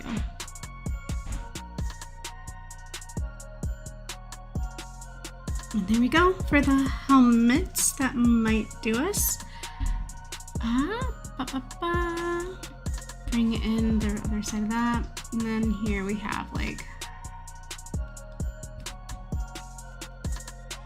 the bicep from this arm. And I can kind of see it where, because you can see here in the thumbnail too, like I kind of like did the same thing I did before with the other arm. I created these like stick figure lines just to show me, even though it went outside of the frame, even on the thumbnail, you can see this like little square box I drew around him. Even though I knew it was gonna go off the panel, I still drew the lines to show me where the arm connects so that I knew that this was not an angle that was gonna break his arm in order for him to hold the hat in that position. So that's just kind of like a couple little notes. And if I turn that off, I can sort of look at what I have so far, and I can tell the head is too big for this helmet. And maybe even too big for like the size of the neck. So there's a little bit of scaling I need to do here, which I can see better with that line, with these thumbnails turned off. I can also turn down the thumbnails, which I should have done from the beginning. I forgot to do that because I forgot I opened a new sheet. So let's do that now, and we'll take a look at how we can adjust this so that the scaling looks a little bit more appropriate. And I think what I want to do, because I don't want to mess with the size of the hand that's holding the helmet, I think I would rather I'm going to widen this hat, but then I'm also going to bring the scale of the face down. I think the face is just slightly too large. So we're going to do those two things we just talked about doing. So we're going to start here with this helmet, excuse me, and we're going to just grab that. And we're gonna just bump it over, like push it back a little bit. And when we do that, we are able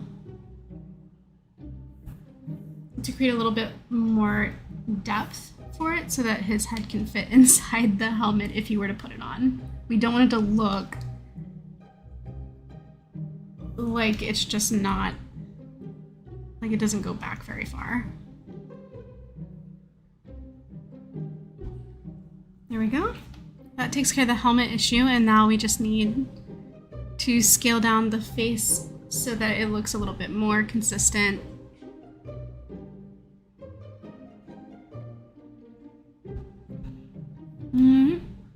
Important that these lines get picked up correctly. These tangents where it touches other things, you know? Hey KK, you're back. Welcome back. We finished that other page. It took about an hour to do those first 3 panels. And then what we did is opened up the next sheet. So now we're on comic sheet 3, and we're working on continuing conversation between Martin here and Dot. But both of these panels, instead of it being Martin and then back to Dot and then back to Martin, both of these panels are actually Martin. So we have Martin here explaining a little bit more about a situation. You probably already read this. If you've been watching the stream while I was drawing, you probably already read the speech bubble, but it says, "That's even why they named me Martin, so I could be the one from the prophecy to save the kingdom." Because remember, the prophecy in this comic is that the kingdom will be saved by a knight known as Marty from another realm. And he said in the previous page that we worked on that he was found as a baby on a ship headed toward their kingdom. And so they thought, well, this baby could grow up to be the prophesied knight that's going to save our country, if we should name him Martin, so he can be, you know, the knight known as Marty. So they named him Martin, and they raised him with this whole destiny in mind that he was going to be the one. And then Martha shows up from an actual other realm, from, you know, our realm that we live in the real world. So then he goes on to say, I trained my whole life for this. How much has Martha trained for it? And then we kind of cut to the interior of the space. Remember, Digby and Dot are hanging out in the hallway, and Marty's in the room with, Martin, Knight Martin, Captain Martin, and Dot are talking out in the hallway. That was that conversation. Inside the room, Martha and Digby are having their own conversation where she's asking about being a knight. So she's like, besides being wise, what else does it take to be a good knight? And then he says, knighthood is about courage, honor, and serving a greater good. It's a tradition steeped in history, but don't let pomp and circumstance fool you. It's as much about heart as it is about skill. And then our beautiful Martha will say, well, I've got plenty of heart, not so sure about the skill part though. So there's a lot of doubt. This whole chapter is about sowing the seed of doubt. And that's something that, you know, Worrywart Dorothy has been doing since day one, since chapter 1, really, sowing the seed of doubt. And it's starting to get to Martha. And now that she's surrounded by everything, you know, by all of this fantasy world and all of its people and everyone's experiences that they have that she doesn't have, and she's starting to worry that maybe Dot was right, maybe she's not good enough. And so Marty, you're starting to see her crack a little bit in this episode. She's starting to get nervous, and the sentiment is growing between the other supporting cast members as well. So it's kind of a sad chapter in that way. You kind of aw, no, we don't want them to give up on Marty. We don't want them to start doubting her now. But I think it's just par for the course, and something that was going to have to be overcome, whether it was said out loud or not. And so we're gonna say it. We're gonna bring attention to it, and then we're gonna crush it because Martha's amazing and she's more than capable. She just has to believe in herself. But we'll get there. You're trying to animate the video for a song you wrote 10 years ago. Well, that seems like a worthy cause if you're trying to bring your own vision to life, to your own music. I can understand the work ethic that you're putting into that. That's beautiful. And KK says, ooh, nice. I appreciate you thinking so. All right, so let's get Martin here. This hair of his that we've been sort of neglecting. And I think his sideburns in this one picture look like they're a little bit more pointy. They're not quite cut off cleanly. Is that the only picture I have of him? And this one too. So Martin doesn't have he doesn't have clean edges. So we're gonna give him this little point on the end. Checking my references, the few that I do have of him without his helmet on. And then we're gonna just kind of keep going. And I forgot to create a new layer, so I'm gonna create a new layer before we go any further. And I kind of do want to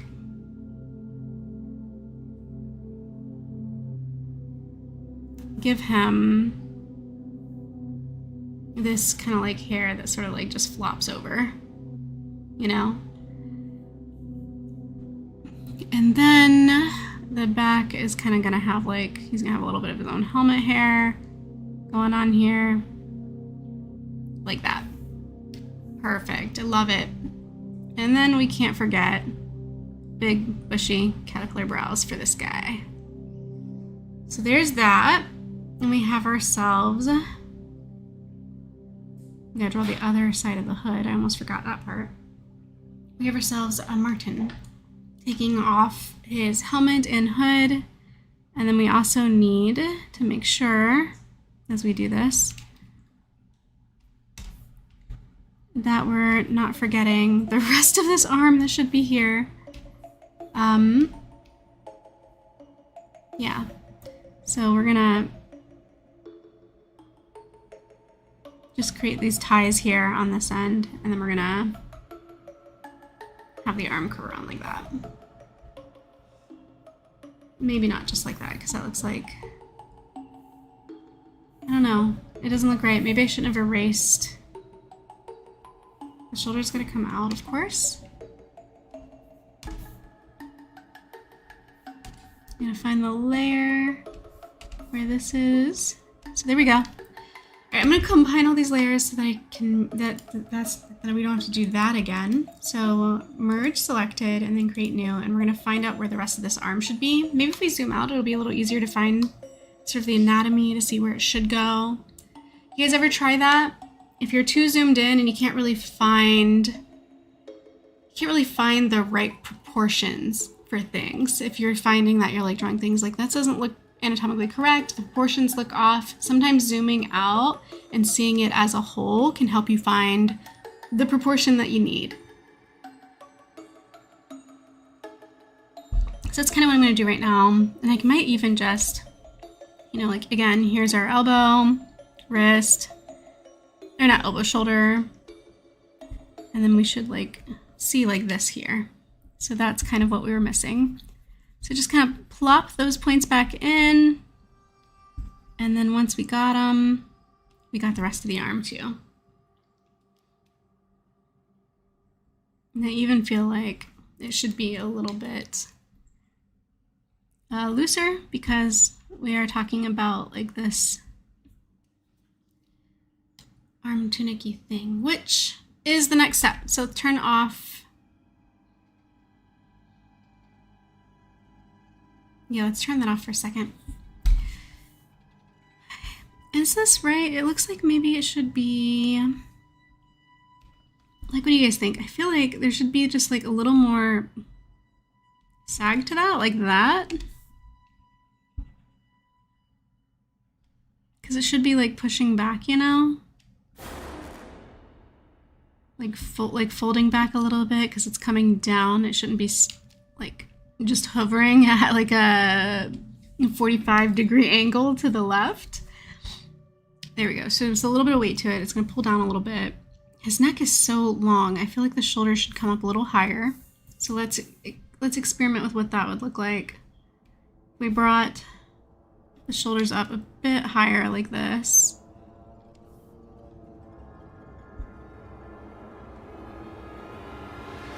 And maybe even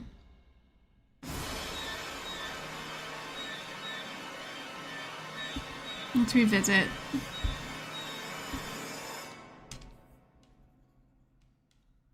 Yeah. Something about that just wasn't looking right. So we're gonna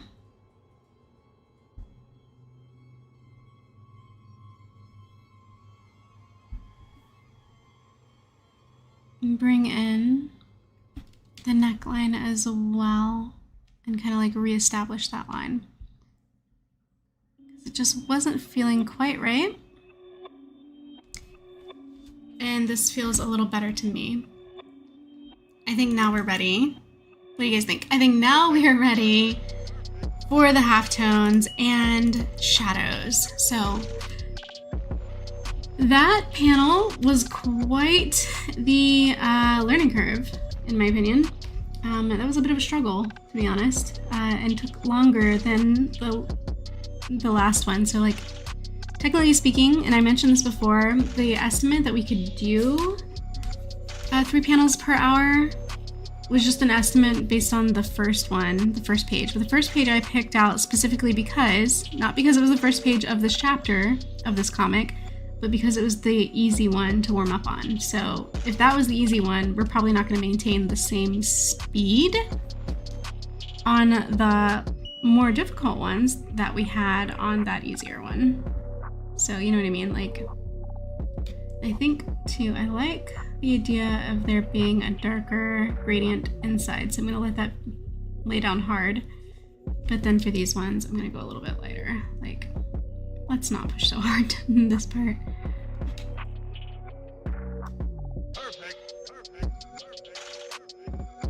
And then there.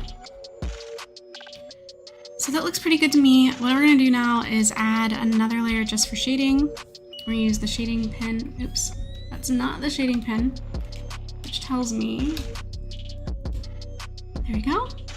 Shading pen is here. So we're gonna grab this and come in here and start shading with it. The inside of this helmet gets shaded. The underside of this arm should also be a little shaded. And then shade under where the helmet kind of like drops shadows there.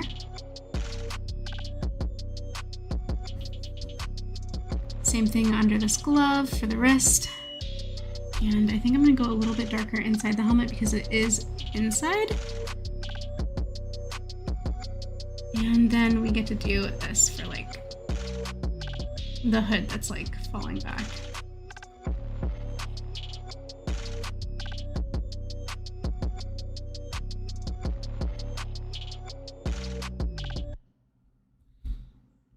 Let's not forget these eye bags for our guy here, because we just talked about that when we were looking at his reference sheet, how he's got like these kind of permanent eye bags, and we need to make sure we include them just like the last one.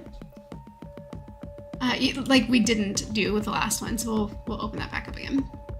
32K is possible with their 4K 24 FPS. Oh man, nope, that sounds painful. You can do that for you. I'm happy for you if that makes you happy, but that would not be me, I can tell you that.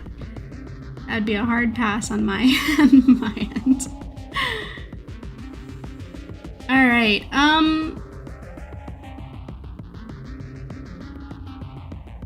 we're gonna just kind of texture the hair here a little tiny bit. And we're gonna save the difference here, okay? And I think what I really wanna do before I forget is, because I forgot the eye bags on him under the last page.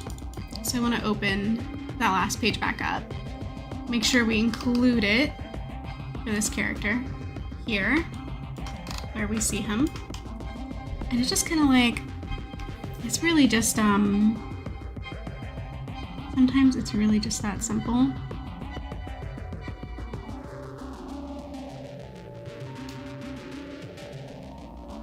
And then there's Dot and him again. And again, we just kind of want to make sure that we are representing him with the character trait that is pretty identifiable for his character. Small fixes. I'm going to just save that and then export it again. And we're going to make this PNG. And we're going to save it as the same thing. Chapter 38, sheet 2 already exists, but we're going to replace it.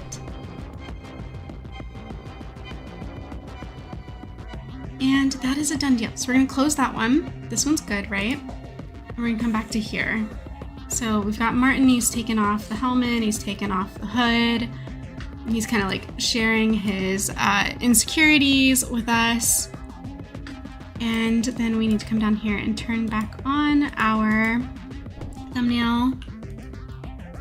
And we're gonna merge these line art layers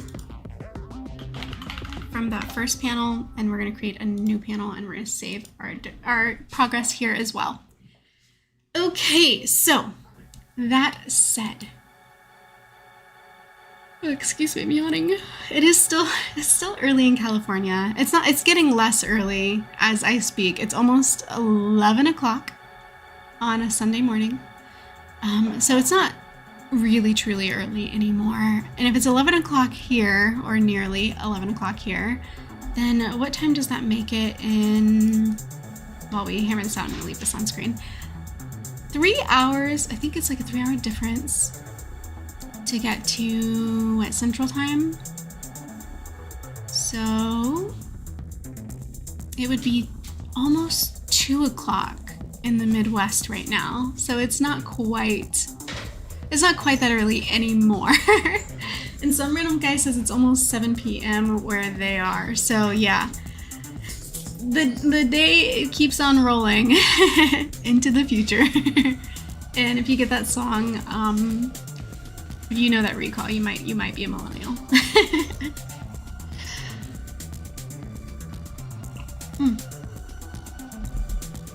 All right, let's keep it going, folks. We're doing good. We're doing good. This might not be the most exciting stream you could be watching on a Sunday morning, but it is a productive stream.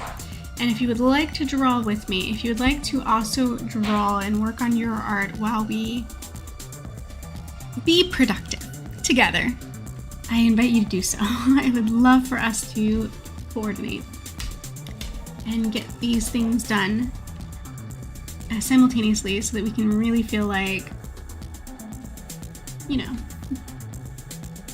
our time is not wasted. I think this is a funny expression. I don't know why I drew it this way, but I like it, so I'm gonna try to keep it. Obviously the facial features are really like, really just in weird places overall in this situation. But I think it looks cool. I think that's a pretty neat,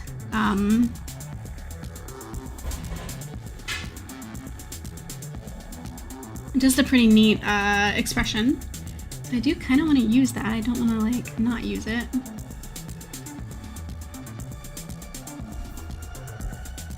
It's that like over the shoulder,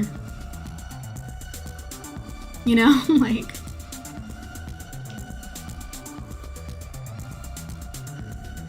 Jesus, music is so hyped. Why is it so like, it's called Vehicle Chase, that's why. Let's do whatever this is. Let's try this. Okay, so.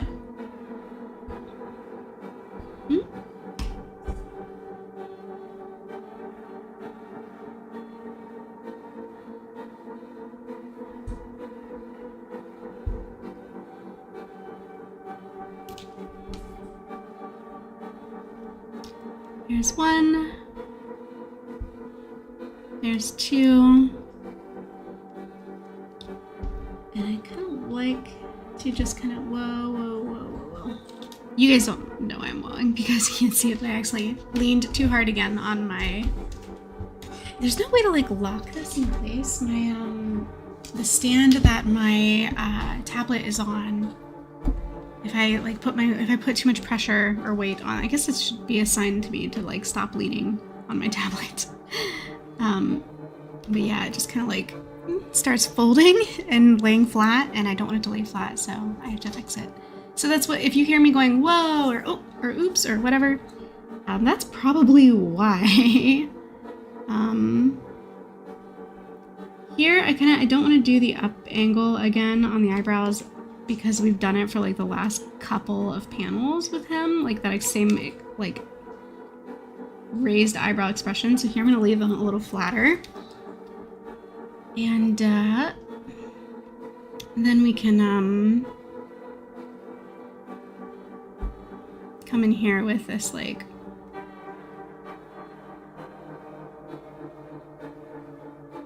hood, yeah, the hood's just kind of gonna like hang off here.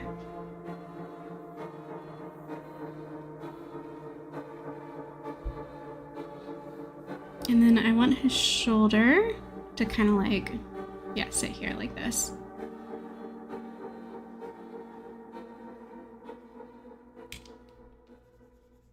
So I think that's kind of what that's gonna look like.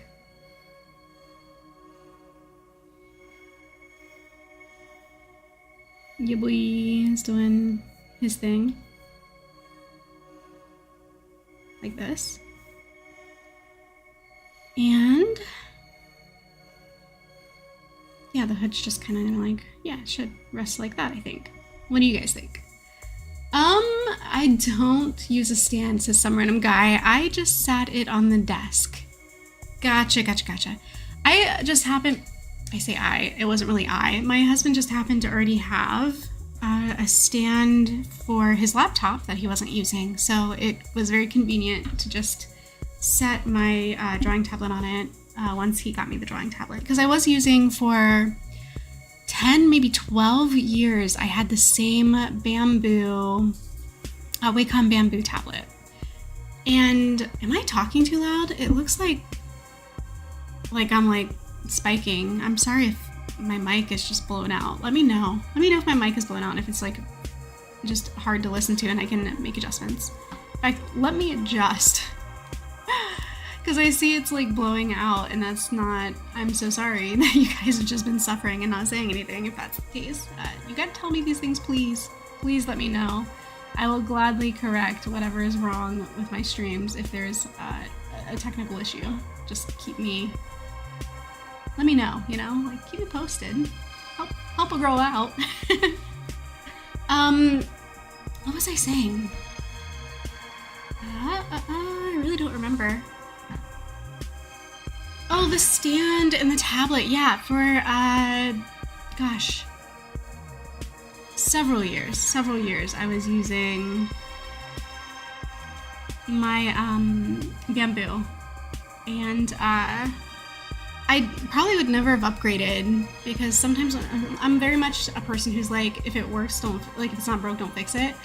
I will work something until it dies. Like every kind of technology I will keep using it until it's no longer an option. And then like the wires on the bamboo, I don't know if like one of my pets chewed them or what happened, but they were just fraying. They were coming apart. I had like electrical taped them together and was like still powering through. But my husband is such an amazing person and he's like so kind. He saw that I was due for an upgrade and then he kindly got me a new Wacom. This time it was like the kind that has the screen that you draw directly onto. I don't remember what it's called. Intuos maybe? I'm not sure. It might be the Intuos. If you know, let me know. My nose is itchy. Sounds fine to me, and I have 10 speaker drivers on my desk this summer. I appreciate that. Thank you for the feedback. The wires were made of bamboo. Oh, no. They weren't made of bamboo. It was just called a bamboo tablet. It's like I don't know if they still make that model. I'm sure they've probably like done several generations of it. But I had like the 2010 version. So for many, many years. It's only recently that I upgraded. Okay, so we're ready. This one was easy. Comparatively, anyway. It's like comparatively easy when you look at how much work went into finding, like finding the pose for that first one. Like really discovering and working out the anatomy of that first panel. This one, on the other hand, was a cakewalk. So we're gonna go ahead and move on already to, some are easy, some are not so much. This one was easy, which is a nice break from what the last one was. Yeah. So we're gonna add these, and then we're going to immediately jump over to shading. Every time I do that, here we go. We're gonna jump over to shading and drop these shadows in here.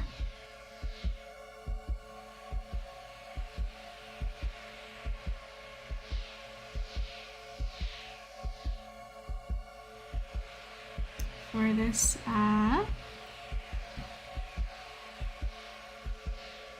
panel, and then we will move on. Because like I said before, this chapter has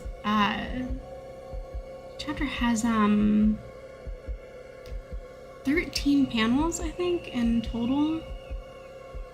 And that's a lot. That's a lot. I don't know if I liked that, the way I just did that. So we're gonna redo that. I think it's a little too intense. Oh, that's how we do it. Now I remember. You underline the eye first, and then you pull it back from the inner corner. That's how we get that look. Sometimes you gotta kind of like rediscover. Sometimes you gotta rediscover a technique when you've been away from doing a drawing for too long. I'm glad to have refound that out. to have rediscovered that. Alright, cool. So this guy looks good. We're just gonna kind of like shade a little bit here around the base of the hair, and we're gonna call it. That is good enough for government work. Just kidding. I don't think that was necessarily a good analogy. But I do like this panel quite a lot, actually. I think that looks super cute. Yeah. And now we're gonna move down here and switch it up a little bit, and we're gonna draw Marty and Digby next. And we're gonna just invent it on the fly, because these little pig people thumbnails are not giving me much information. Like, at least here, we had like the whole expression. And up here, we didn't have a whole pose, but we had, oh gosh, if I could unhide the right layer. We had half of it. So we had something to work with in these ones. This one, we're just flying by the seat of our pants here. So we're just gonna make this happen, okay? Hello, Sticky Arts. Oh, a Sticky Raid. Hello and welcome to the stream, I guess. Like, I appreciate you being here. Might be a good time to sort of show you what we're working on. We are working on a webcomic, and we just finished. This is panels 4 and 5, because the other ones that we did were... Oh, not this. I clicked on the wrong button. Let me tell you what we were doing before. I opened this one up. It'll pop up right here on screen for us. So here are the other panels we were working on today. So this is what we've completed in stream so far. We've got this panel here of Digby, and actually, let's fix this now that I remembered how to get this inner eye corner the way that I like it. You underline the eye, and then you pull back in. So that's better. All right, so we've got this. There's Martin. I keep calling him Digby. That is not Digby. That is Martin, Captain Martin. We've got Dottie here, and then we've got Martin again, this time leaning against the wall and continuing to tell his tale. And we're gonna save that one small change. We're gonna save that one small change that we made, and then we're gonna export it back out since I fixed the under eye bags, because his character always does have sort of like some sunken eyes. So yeah, we're gonna export to PNG. Yep, it already is, and then we're gonna save it. Chapter 38, sheet 2 of 4. And then we'll take a look at this one that we're working on now. So here we are. Random screaming in the soundtrack. Yeah, the music too. I went for more of a haunted vibe because, you know, 'tis the season. We've got Martin again here after he pushed down his hood. So we've got him leaning on the wall. And then we go to here where he's like taking off the helmet, pushing down the hood. We're having a heart-to-heart. And here he is. And then we're gonna go move into the room from the wall that he was leaning on. This door leads in, and in here we're gonna have Marty and Digby. This one actually Digby, not Martin. And Marty's shorter than Digby. That's why the little pig people are set up this way. And we're gonna continue to draw our comic. Some random guy says, oh, what is this noise? It really is terrible. I wonder if it's... Let me save this, close and reopen it, because I think my computer is making that noise. I don't know if you guys can hear it, but there's like this really terrible... Oh good, it stopped. It was like this weird grinding sound. I didn't like that. That was not nice. We don't like that sound. That was not a good sound. So we're gonna try this again. We're gonna open this back up. And then there's like another panel down here. This is Marty making heart hands. So we've got 2 more panels to go. And this is just our plan for today, is to work on this comic and to give you guys, our raiders here, a little idea of who our cast is for this comic. Here they are. In the middle here is Marty. She is our OG. And then we have Martin here, Dot or Dorothy, Digby is the brunette down this way, and Princess Potpourri and her uncle, King Kinsley. And this is our cast. We've just kind of got like a couple of other references here that we were referencing for these drawings, and that's kind of like the style of this comic.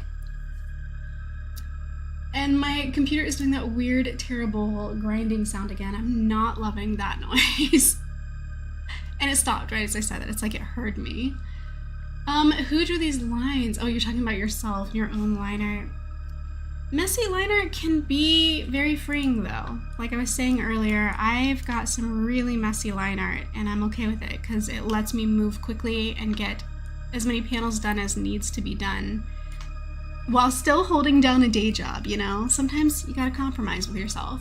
Messy line art's a great way to make that compromise. Keep it moving, you know? Like, gotta keep it moving. So, speaking of gotta keep it moving, let's pop in here, create a new layer, and grab one of these pins that I keep talking about, these messy pins that make these nice textured lines, and start drawing Dot and Digby. And for that, I'm gonna off screen real quick, I'm gonna pull up a different reference because I really want to look at the characters we're drawing inside now, since these are not the same characters as who we were drawing just a second ago. Sticky Art Raid says Leon does stuff. Hello, welcome to the channel and welcome to my live stream. I am just going on here to my references for my characters. This top row is my Webtoon characters up here. And I'm using Artbyte for reference because I've got their character sheets all neatly put on here, making it nice and easy for myself. So next we're going to be drawing Martin here with Marty, our leading lady, down here, Marty. So Martin, I need this Martin reference. So I'm going to put this up here and I'm going to look at this while we try to turn this little pig person right here into Martin. My sketch layer is not super helpful in this instance. Sticky, are you proud? Asks Leon. I am. I appreciate you being here. Leon does stuff. You've done a great job rating. Summer says you need every one of your 120 frames to be clean. That is so much work. I do not envy you. I couldn't even imagine, honestly. That's so much. Hopefully this song is okay. And again, if the haunted music is just too much, let me know and we can always switch back to our usual programming that we listen to. Oh gosh, what was I doing? Oh, we are drawing Digby. So let's start. I like to start with the ear when I'm doing profile view. It just makes my life a little bit easier. And then in this guy's case, we kind of have like the hair that kind of like curves around like this. And does kind of like this.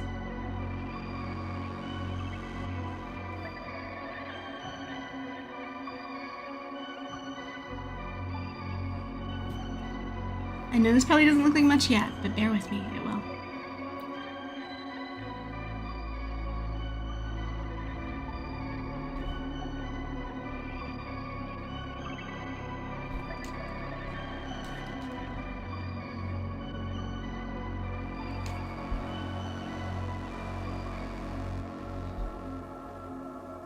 Okay.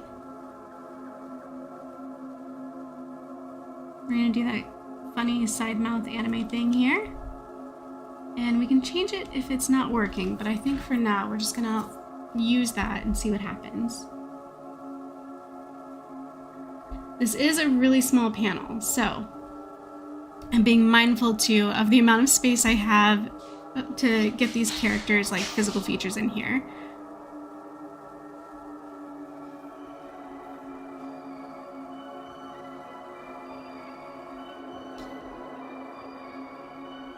Alright, so there we have his hair. And then we've got like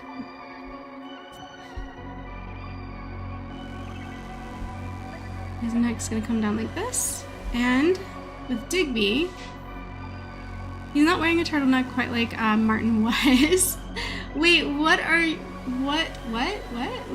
I don't think he's still here, but glad you're here. Wait, what? How are you so good?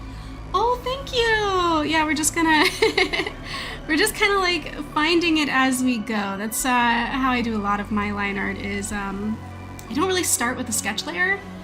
I have like little placeholders like you're seeing here with, like we just have, like I said, little pig people, a circle for a head, here's the body.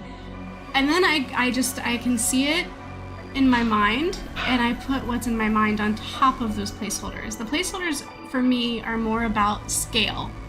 I see how big I want them to be in that space and then I draw on top of it. Summer Guy says you found someone. Oh no. Nope. I'm not playing that game.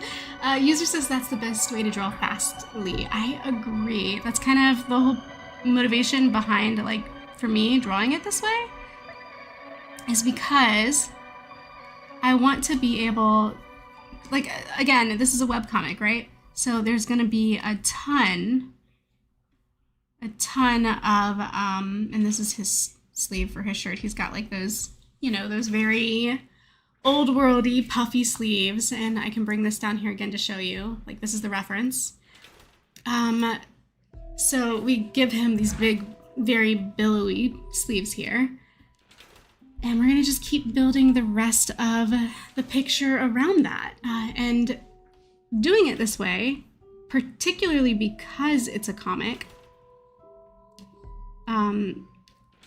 means I get the comic done, is what that means. Because otherwise, it would just be really, really hard to, because you know, like I've mentioned before, and like many of you are in the same boat, you have a day job, right? You have a full-time job, you gotta make money to pay your bills, or to pay for school, or just to pay for groceries, wherever you're at in your phase of life. And that means giving up the majority of your time to corporate, you know, just to adulthood. Let's be generous and just blame it on adulthood. So if you want to continue doing stuff like making art as an adult, the way you may have as a child, or even if you didn't and you want to get started now, that's cool too. It's just, it can be a little bit hard to find time. And so anything you can do to save time, such as drawing this way, makes it a little bit easier to have a comic. I hope I articulated that well without drawing out the point too long. Hopefully it didn't take too long to get to the point there. But yeah, this is just kind of like my method. This is how I do it. So we've got like his scarf now, we've got the billowing sleeves, we've got the vest. And for the vest, I'm gonna come in here and just add a couple little buttons going down the side, because it's an open vest. He doesn't have it closed. And we're not gonna see the rest of the wardrobe because it kind of like goes behind this speech bubble. So that's good for now. I do kind of feel like the head's a little large compared to the body, or at least it's a little wide. So I'm gonna come in here very quickly, just sort of select this part, and I'm gonna stretch it a little bit. I wanna make it a little wider, maybe not that wide, like maybe this much. Just because I don't think he should be that rail thin. I think he should have a little bit of dimension. So we're gonna make it a little bit wider. And there we go, just like that, Digby's drawn from this profile view. So on to the next. Gotta draw Marty, and Marty might be a little bit tougher. We'll see. I'm gonna go ahead and pull up Marty's reference, and we're gonna keep just churning these out. Weirdly enough, I don't have a reference of her up on Artfight. So this is Marty. I don't have a reference of her here on Artfight in the right outfit. So I'm gonna actually pull her up. Hello, Dragon Fox Star. Welcome to the stream. I'm glad you're able to make it. We are being rated by Sticky Arts, who Summer Guy says you must innovate to prove how capable you can be. Well, I understand that. you know, each person's on their own journey and they're making their own rules when it comes to their hobbies. And I think that's perfectly understandable and perfectly fine.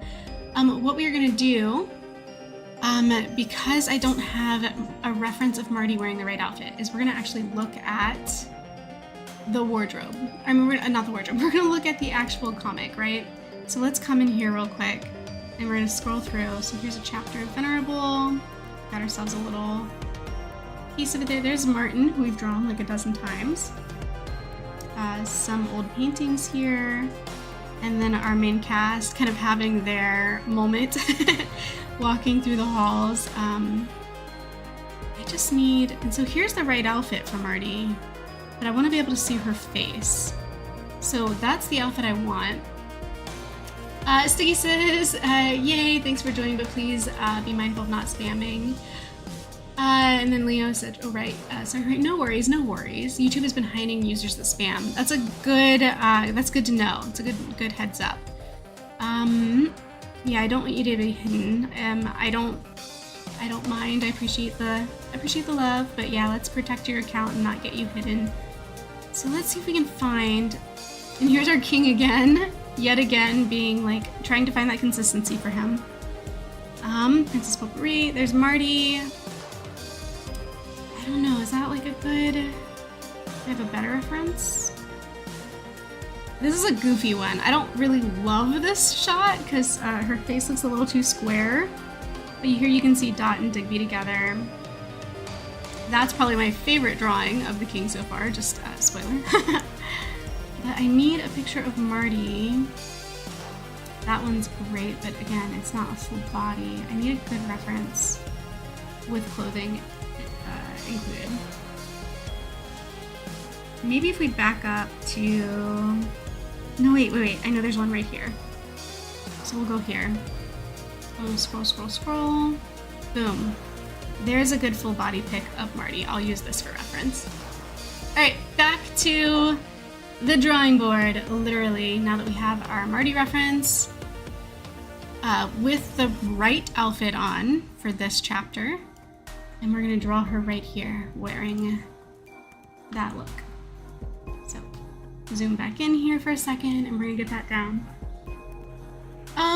The shadow band says sticky arts, meaning you see your comment but nobody else does. Yeah, we don't want that. That'd be terrible. I would like to be able to see your comments. Someone guys, square. Are you testing it? Are you trying to get shadow banned? I don't think that's how that works. That's just one comment. Okay, so how are you today? Asked Sticky. I am good. How is everyone else? We are being productive, which feels good. I have not felt productive in a while, even though I know that that's just personal, me being hard on myself because my job has kept me so busy. Like, being completely honest, you know, and I'm gonna start with the ear. Because I just, when it's a side view like this, I find it's easier to find the face if I start with the ear. And she's got like these long kind of like, these long side pieces here around the face that come out like this. And so this is the Marty hairstyle, you guys. We're gonna need some flowers here. Because Marty's got also a flower crown on. So we're gonna make sure that we are honoring that flower crown. How are you guys doing though? Are you feeling good? Are you feeling productive? Do you feel like your weekend is going by too fast? Do you think that like it's like lasting forever? I don't think I've ever heard anyone complain ever about a weekend just lasting a little bit too long. I think that would be like such an anomaly. I don't know who would ever complain about that, and if they did, I think I'd be like upset at them. Like, how dare you? The weekend is not too long. It's not long enough. We need ourselves 3-day weekends minimum. That would be better work-life balance than a 5-day work week and a 2-day weekend. That's not balanced. Balanced means things are close to the same, or if not the same, close. And in order to get if not the same close in a 7-day work week, or in a 7-day week, you would think balanced would be 4 to 3, a 4 to 3 ratio, right? Dragon Fox Star says, thanks, I've only been able to work on art during holidays and weekends, so taking advantage of it while resting, of course. What did I miss? You've been productive as well. That's good, working on your zine piece and some personal art of your OCs. I love that for you. I've been wanting to do a zine. I've actually been talking to some other YouTube artists about it, like doing like a YouTube artist zine. And I don't know, we're still kind of like, nobody that I've spoken with has a whole lot of experience with those, so we're not really sure where to go with that idea, but we're exploring it. We're exploring it as an idea. Let's see, she does not have like a scarf or anything around her neck. She's not wearing a turtleneck. So we're gonna keep going here with Marty's look. With Marty, we do have glasses. She's got, right, like she's got her square glasses. We talked about this earlier. So we're gonna put in these square frames.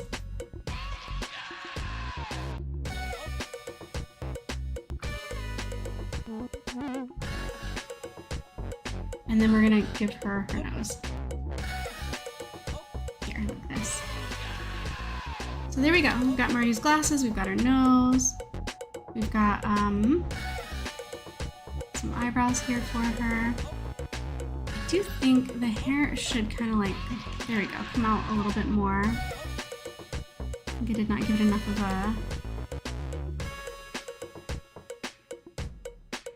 of a pop out from the face. So we're gonna try to pop that out a little bit better, like that. And then again, of course, the second piece on the other side, which we don't have to see it from this angle on it, honestly. Man.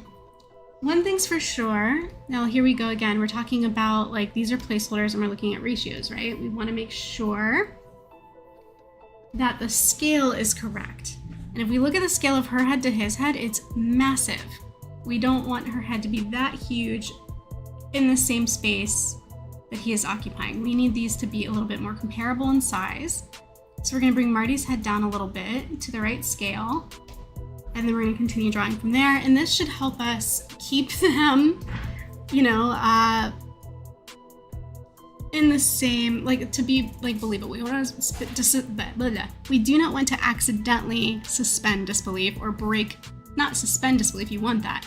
We don't want to break immersion.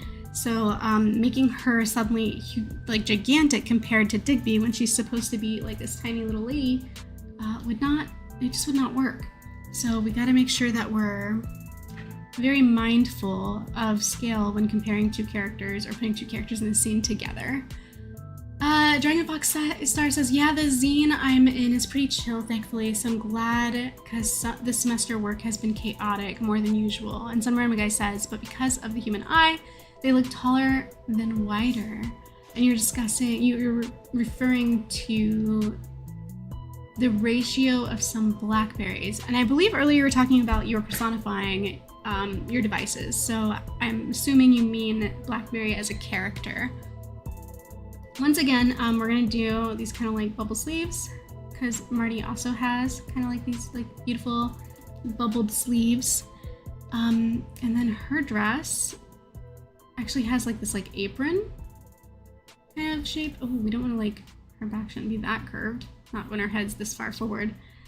And that kind of like goes over like this. And I still think this back is a little too curved to be reasonable. She's not the hunchback of Notre Dame, you know? Let's try and find the right posture there for her. That's a little better. There we go. And such an interesting, the other thing about Marty is she has, you know, she has very pronounced eye bags. And the jowls as well are usually pretty noticeable, but I think at this angle I'm not gonna really I'm not gonna try, especially at this size, it's a really small kind of drawing. I'm not gonna try to make that detail because it might just muddy the picture a little bit. Okay. Now the question is, and if we hide the thumbnail, does this look right or does it look wrong or does it just not look enough? I think the answer might be it just doesn't look enough. So let me see. There's Digby. I'm gonna try to combine these two. I'm gonna start scaling them and see if maybe, I don't know why that's all the way over there. Maybe if we fit them into the panel better, like really scale them up, which might mean having to like redraw them because the picture's gonna get really muddied and he's gonna get more body than he currently has, which I'm fine with. We'll draw the rest of his body. I think this fits the panel way better. So we're gonna go with that. But like I said, scaling them up has probably, yeah, it's made it super crunchy. Look how crunchy the line art is now. So I do have to redraw this, but usually we can get away with a little bit of scaling. This one's a little bit too much scaling. So we're gonna redraw this a little bit, finish off the rest of Digby's body, and then we'll be in a good place to move on to the next panel. Leon Steph says your art is beautiful. Thank you. I really appreciate that. I always kind of feel a little bit unsure when I'm drawing, like when I'm working on just some general line art, and I'm like, anybody who pops into a stream probably looks at this as like meh and leaves and feels like I don't know about that, because it's not a finished piece, and we can be a little bit.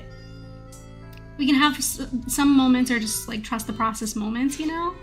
Like even just kind of like discovering this pose for these two people on top of our little placeholder pigs. It was a little bit of a discovery process, which is actually exactly why right now we have to redraw it, because we had to scale it once we found the picture that we wanted to draw on the canvas, you know, we had to scale it. And now we have to redraw it because it was a discovery process, and I'm not always so sure that that reads well on a live stream. So I appreciate you saying that. I really do.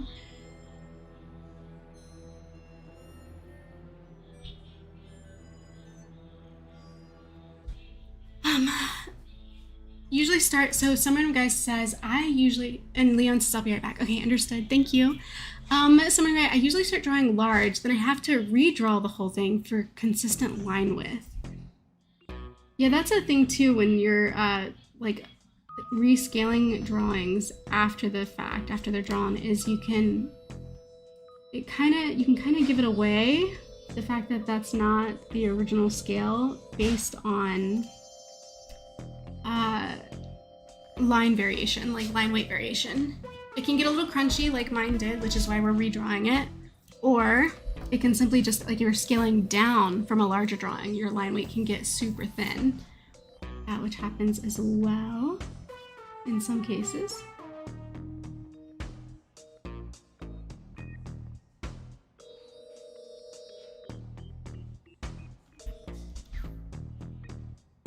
And now we're just gonna kind of like add some more flowers here.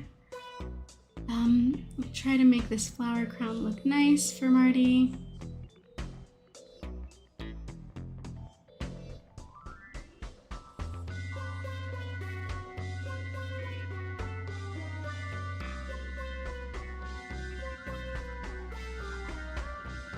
And then sometimes I try to like just have like a couple long strands of like grass or something, like just kind of hooking up to fill in the gaps between like the chains of the flower crown.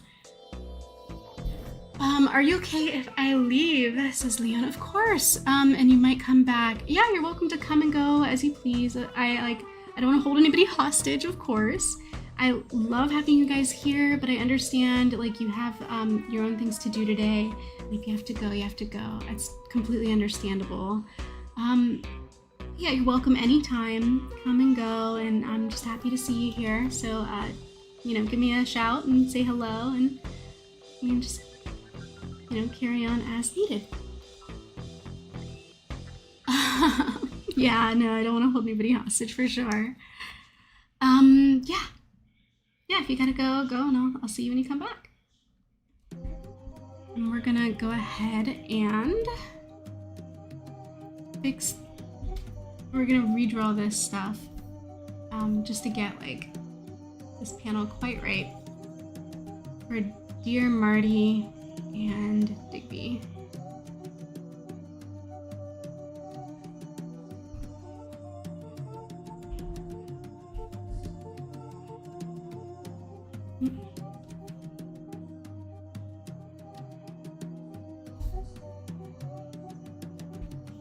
There we go. I'm pretty sure Marty's good. She's in the clear. So now we just gotta, oh, and this forehead line, need that. Gotta kind of connect the rest of the face to the hairline. And now we're ready to do Digby's. So let's do that. Just kind of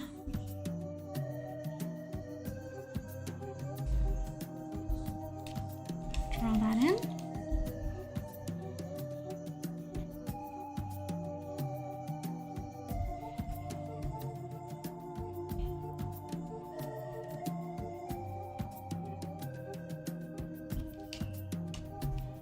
I don't mean to be too quiet at this part. It's kind of hard to know what to say when you're repeating the same step in the drawing process. It's like, yeah, we already did this part and we already talked about it. We're just cleaning it up now. I don't normally even do a cleanup stage, so how do other people typically talk their way through the cleanup line art phase? Dragon Fox Stars, I'm still here even if I don't chat often, working on lining my art piece while listening and watching. That is perfect. That is so perfect. I love it when we're all kind of like just hanging out and keeping each other company while we work on our art. I think that is so nice. It's so nice to kind of like just have each other's backs so we don't feel like we're creating in a vacuum, and we don't have to feel quite like it's such a lonely process when we're able to keep each other company. It's a beautiful thing, being able to do art together. All right, so I'm actually really happy with how this is turning out. This looks to me really good. We just gotta keep it going.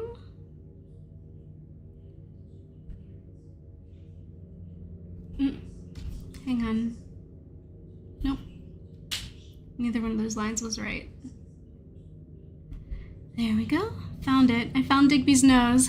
Took me a second, but we got there. Because they all have their own, they all have their own look. Their own nose, if you will. No two noses are alike. At least not in this comic. No two noses are the same. So there's the vest, so we have that. And then under the vest for Digby, let me go back to the reference for him, because I do want to make sure for this, whoops, that's not Digby's reference, give me a second, to get this right. I think I'm checking to see how long is his vest, because I think I drew it too long. Yeah, I may have I did draw this just a tiny bit too long for him. His vest should not be that long. So we're gonna kind of like just bring it in a little bit here. And then, because under the vest, coming out from the vest is, and I don't know how I feel even about, let me hide this reference for a second. Ow. Yeah, I don't know how I feel too much about even that sharp pull there. I was thinking, how some vests have like a thing in the back that sort of makes it a little bit more fitted to the body. Like you can fasten it and it tightens the vest a little bit. His doesn't have that though, so it shouldn't be here. I am still here even if I don't. Oh, Summertime Guy says, I'm also missing a foot. It happens to all of us now and then. Dragon Fox Star says, agreed. And Summertime Guy probably left it somewhere. I don't know how you guys have like these removable feet that you're speaking of. That's news to me for sure. I can honestly say with certainty, one thing I have not lost before is a foot. Unless perhaps we're talking about the foot of, say, a sewing machine, in which case I might have done that at some point. But my own feet, can't say that I have. All right, so let's keep this moving right along, and we're gonna bring out in his shirt, he's got like a long tunic-y shirt on as well. That also has this like kind of like stitched sort of flappy look, just like on the sleeves, you know, just like this. So that is longer than the vest. And then from there, we can finally like add just the legs and the pants, kind of like this. And that should finish out the body portion. So if we come in here and do the face, we should be really in a good spot here.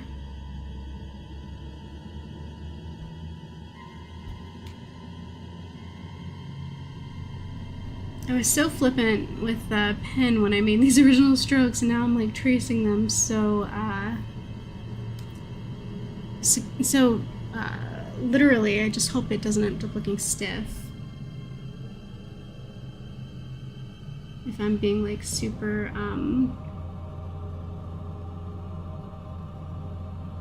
committed to like the original flicks of the pen and stuff.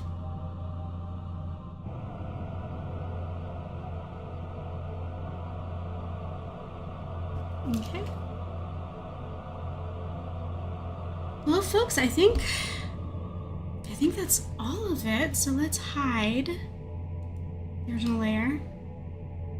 How we looking? How we looking? I think maybe, just maybe, I did not give this tunic part here nearly enough length, to be honest. I think it should be a little bit more. I think I saw the bottom of the panel, like sometimes too, like when you get to like the bottom of a page or a panel or whatever it is, whatever the boundary is on a drawing, sometimes we accidentally shortchange a drawing. We'll make like somebody's legs too short if we are getting to the bottom of the paper, or we'll make, like I just did, the outfit, will like scrunch it up too much because we're seeing the edge and we're trying to fit in like, oh, the shirt and then the pants, and we want to see both, and like, but no, we don't necessarily see both if the paneling just ends. If that's where it crops, that's where it crops, you know? So just correcting that little mistake. Another fun little thing I started doing recently with these, I'm gonna go ahead and combine these layers and delete the fuzzy one since we don't need that anymore. Another thing that I started doing, which I thought was really fun, I think I started doing it like 2 chapters ago, is once I get this part done, I'll pick like a really thick, like a thicker line, right? Like this, and this might be too thick. So let's go a little less thick than that. We'll go with this one. This might do it. Just like how like the lower one is here. But, like just go back around just the outer edge. Just the outer edge. Not like any of the interior lines, they're fine the way they are. You just go around the outer lines and you make them a little thicker. And it's got like this little bit of like an embossing effect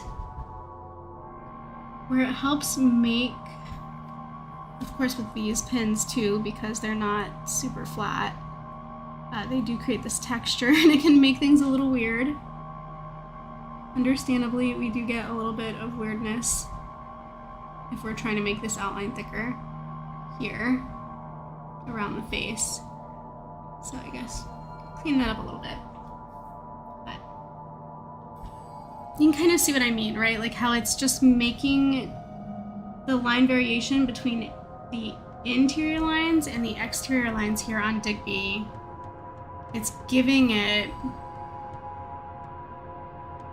some extra gravity. It's like giving the drawing a little more weight. It's the same drawing, but because we're creating this outline, this line variation is a little bit stronger. Like compare him right now, even though I'm not even finished with it, compare it to how Marty looks on this side. His silhouette is a little bit stronger than hers right now because he's got the thicker outline. So I'm going to do this for both of them. I'm going to give him a thicker outline And I'm gonna do that for her. And I kind of want to show you what this looks like finished. Because I've got an example in a previous chapter that's already colored. So I want you to see what it looks like fully colored and everything if we do this. And so I'm gonna go to this one. I think this is the one. So if I scroll through here, nope, it's not this one. It's back one more. I think I started doing it here. So if we scroll, this is normal. This is without the outline. But then when you come down here, wait, is this not it? Oh, no, it was the one that I was on first. Let's go here. So again, we're going into this dream space for Dot, right? This is normal, no outline. But if we move down here, we're gonna see the outline. So we're starting to see it here, but you can't tell because of the background, but there is a thicker outline. You see this? Maybe not all the way around, but I'm starting to tease with it. But here's where it really takes off, right after the dragon. We have the dragon, and the dragon's where I learned it. This is where I started doing it. I outlined this dragon with this heavy line, and I was like, I really like that. And so I went ahead and did that on the ladies. So she's got it here. Dot doesn't there for some reason, but this is where you really see it. Like I was like, oh, not just the dragon, let's do the people too. And so here with these two, I got this like really heavy outline, even though the inside lines are still really fine and thin. And if we go down here again, and it makes her really look embossed. She's really popping here, even though it's just a simple bust inside of an empty square. Same with her. This heavy outline just gives them that extra weight. And I love it here as well. These, it just looks cute on the little like dot pointing up with like Martin. So yeah, it's just a little trick that I kind of learned here at this part of the drawing. Sorry, at this part of the comic. We started doing that. Hello, Leon Does Stuff, you're back. I got bored, so I came back. How much time did that take? I don't think you were gone very long, maybe 5 minutes, 10 minutes tops, probably. Yeah, so this outlining technique is something I kind of picked up in this chapter. So this is chapter 30. I'm now on 38. So I'm kind of, I don't use it every time because I kind of forget. It's not exactly a habit yet.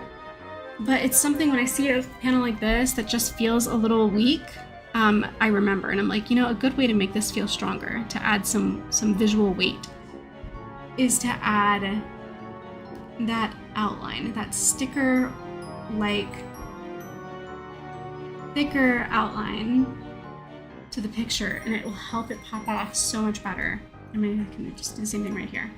And I'm gonna do it with Marty, and we're gonna see the same thing happen, where she goes from being this very, like, floating in the void sort of character bust, and we're gonna give her some visual weight by giving her this thicker outline layer.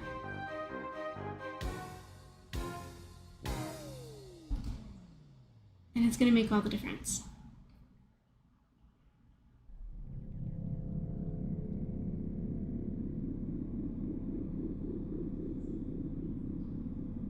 This pen's a little hard to do this with. I usually do it with a different pen, but the pen I usually do it with is just too thick.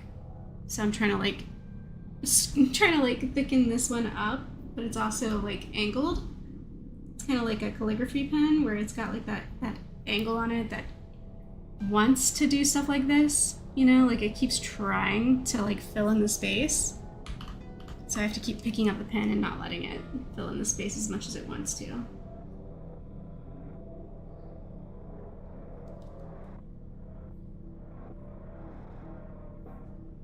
Especially if I try to like tilt or curve my pen at all. I have to pick it up because it will start filling in the curve. But what do you guys think of that technique? How much difference, or how much it adds to the picture just now with adding this heavier outline to these two characters in this void? Like there should be items in the room around them. Because I haven't drawn the establishing shot yet, I don't know what those items are. So I'm gonna have to come back to this, honestly, when I'm done with the establishing shot and just dabble in a couple of like things in the room, whether it's like, oh, there's a window over here, or like a bed or a dresser or something. There's gonna be something in the room with them, but for right now, this is what matters. And then just the little implications, like the lines that are going to imply the furniture in the room later, will be added once I've completely designed their like establishing shot and I know where they're standing in the room.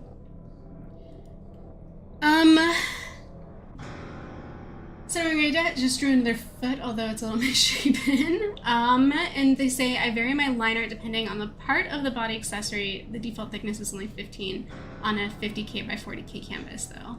Leon, I don't see why you aren't popular. I'll sub.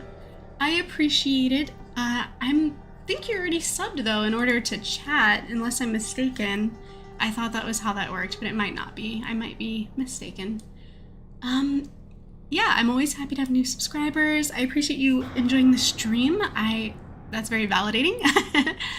And let's take a look at, so like for this space that they're in, being completely honest, like I do have a reference. So like if I come back in here, let's take another look at the actual comic for a second. So here's the castle that they're in, right?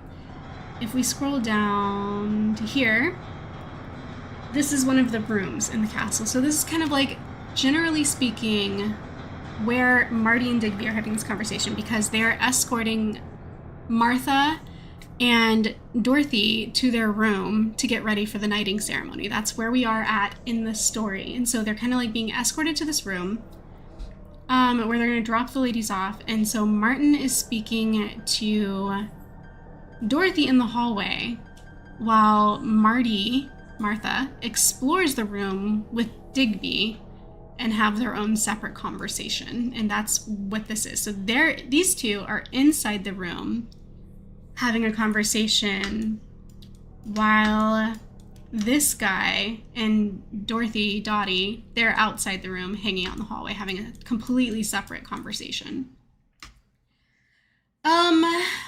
Seminole Guy says, I don't have many subs, but I do art for fun, so it doesn't bother me. Well, that's good. Your projects seem like they're very time consuming, and it would be hard with a project of that scale to be able to put out projects of that scale on a reoccurring basis. That sounds like one that takes years to do before you're able to share it. Just from the way you've described it in chat, so I can kind of understand why it would be harder to build an audience that way. All right, so I think we need shading here. So let's go ahead and add another layer. And we're gonna switch to our shading brush. And then we're gonna get in here and we're gonna shade a little bit, okay? We're gonna shade Marty under the bangs here, and a little bit kind of like under the hair, inside the ear, here in the hair. I'm gonna do a little bit of shading like around these flowers and the flower crown.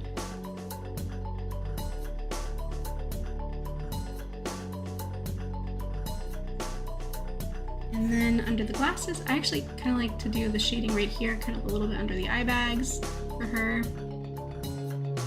And always under the nose. And same with Digby, under the nose. We can go there. For the sleeves, we can add like a little shade here inside where it like creases. And then here under the arm for her. For Digby, same kind of general idea. We're just gonna like shade inside these creases. And under this part of the scarf here, and inside this part of the scarf, and under the hair, the neck, inside the ear, basically a lot of the same stuff that we just did for Dorothy, or not Dorothy, sorry, for Marty. We're gonna do that here for Digby as well.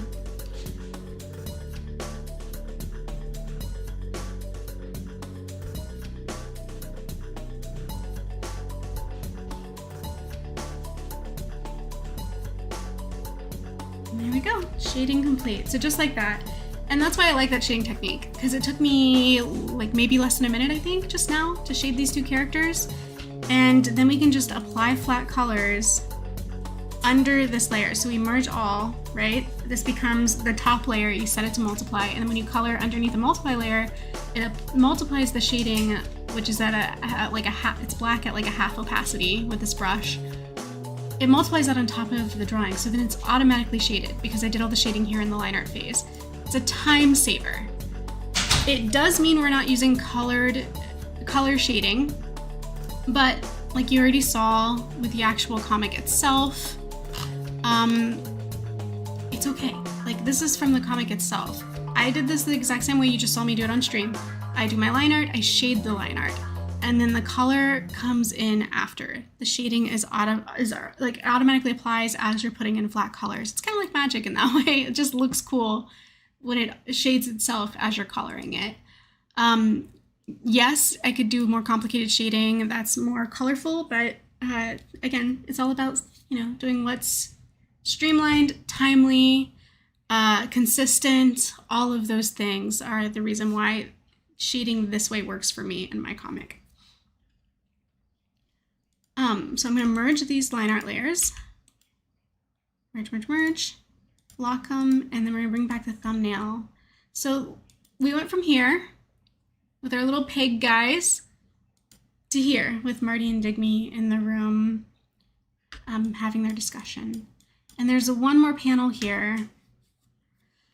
Oh, and I'm feeling a little tired. Let me look at the time. So it's almost noon. I started at 9, 10, 11, 12. I think what I'm going to do is I'm going to pull up my reference and I'm going to show you guys that I kind of already drew this pose once from Marty. I just need to update it because it's like one of the very first drawings I ever did of her, and her character design has changed kind of a bit. But the pose is exactly what I'm looking for. So, because she's going to be making like a heart hand here, right? And this is the picture I'm going to show you. So here is the old one. And you can see very, very clearly already how she's different now compared to then. The hair is shorter and flatter. It's the little side pieces are shorter here. Everything's shorter hair-wise. The face has kind of remained the same. The square glasses are super crooked here, but mostly it's the hair, right? And then the wardrobe, obviously, she's wearing the clothes in the fantasy world now, so we're going to change the wardrobe too. But the hand-holding part here, this is the part I wanted to see because this is basically the pose for this panel here where she's like, well, I've got plenty of heart. Not so sure about the skill part, though. So I'm going to draw this right here. Leanda says, I'm going to be honest, I unsubbed, then subbed again, so you would think I subbed, but then I had to wait 5 minutes till I could comment again because of the other comment. Oh, weird. I didn't know it worked that way.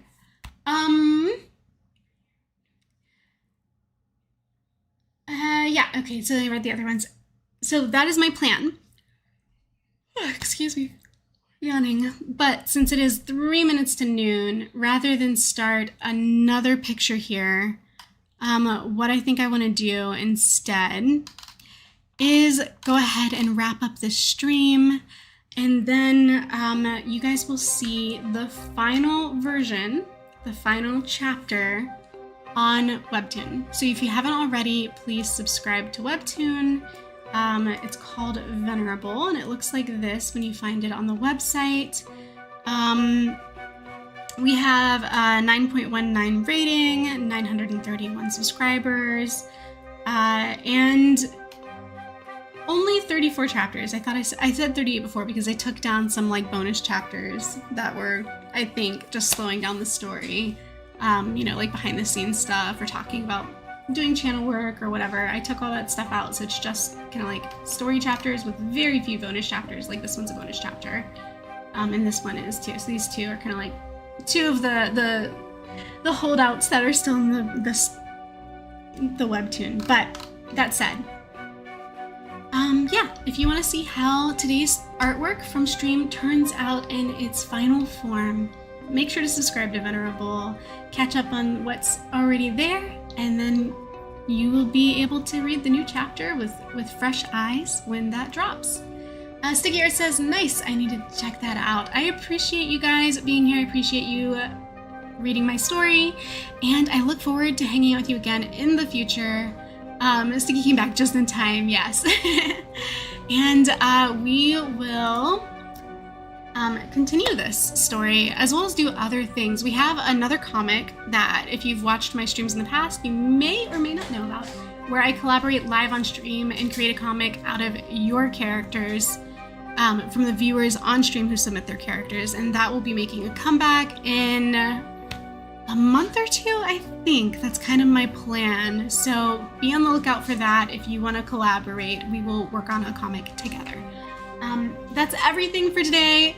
Thanks again for being here. Yes, Some Random Guy's character, Pizza Demon Chan, is a part of that comic stream series. And stay tuned, and we'll talk again. Thank you guys. I'll see you next time. Bye.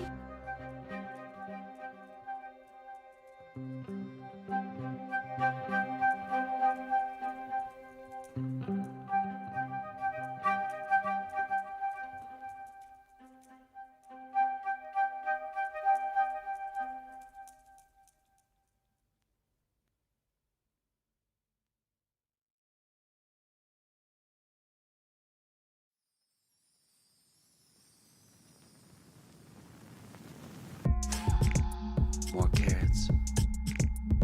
Don't tear it.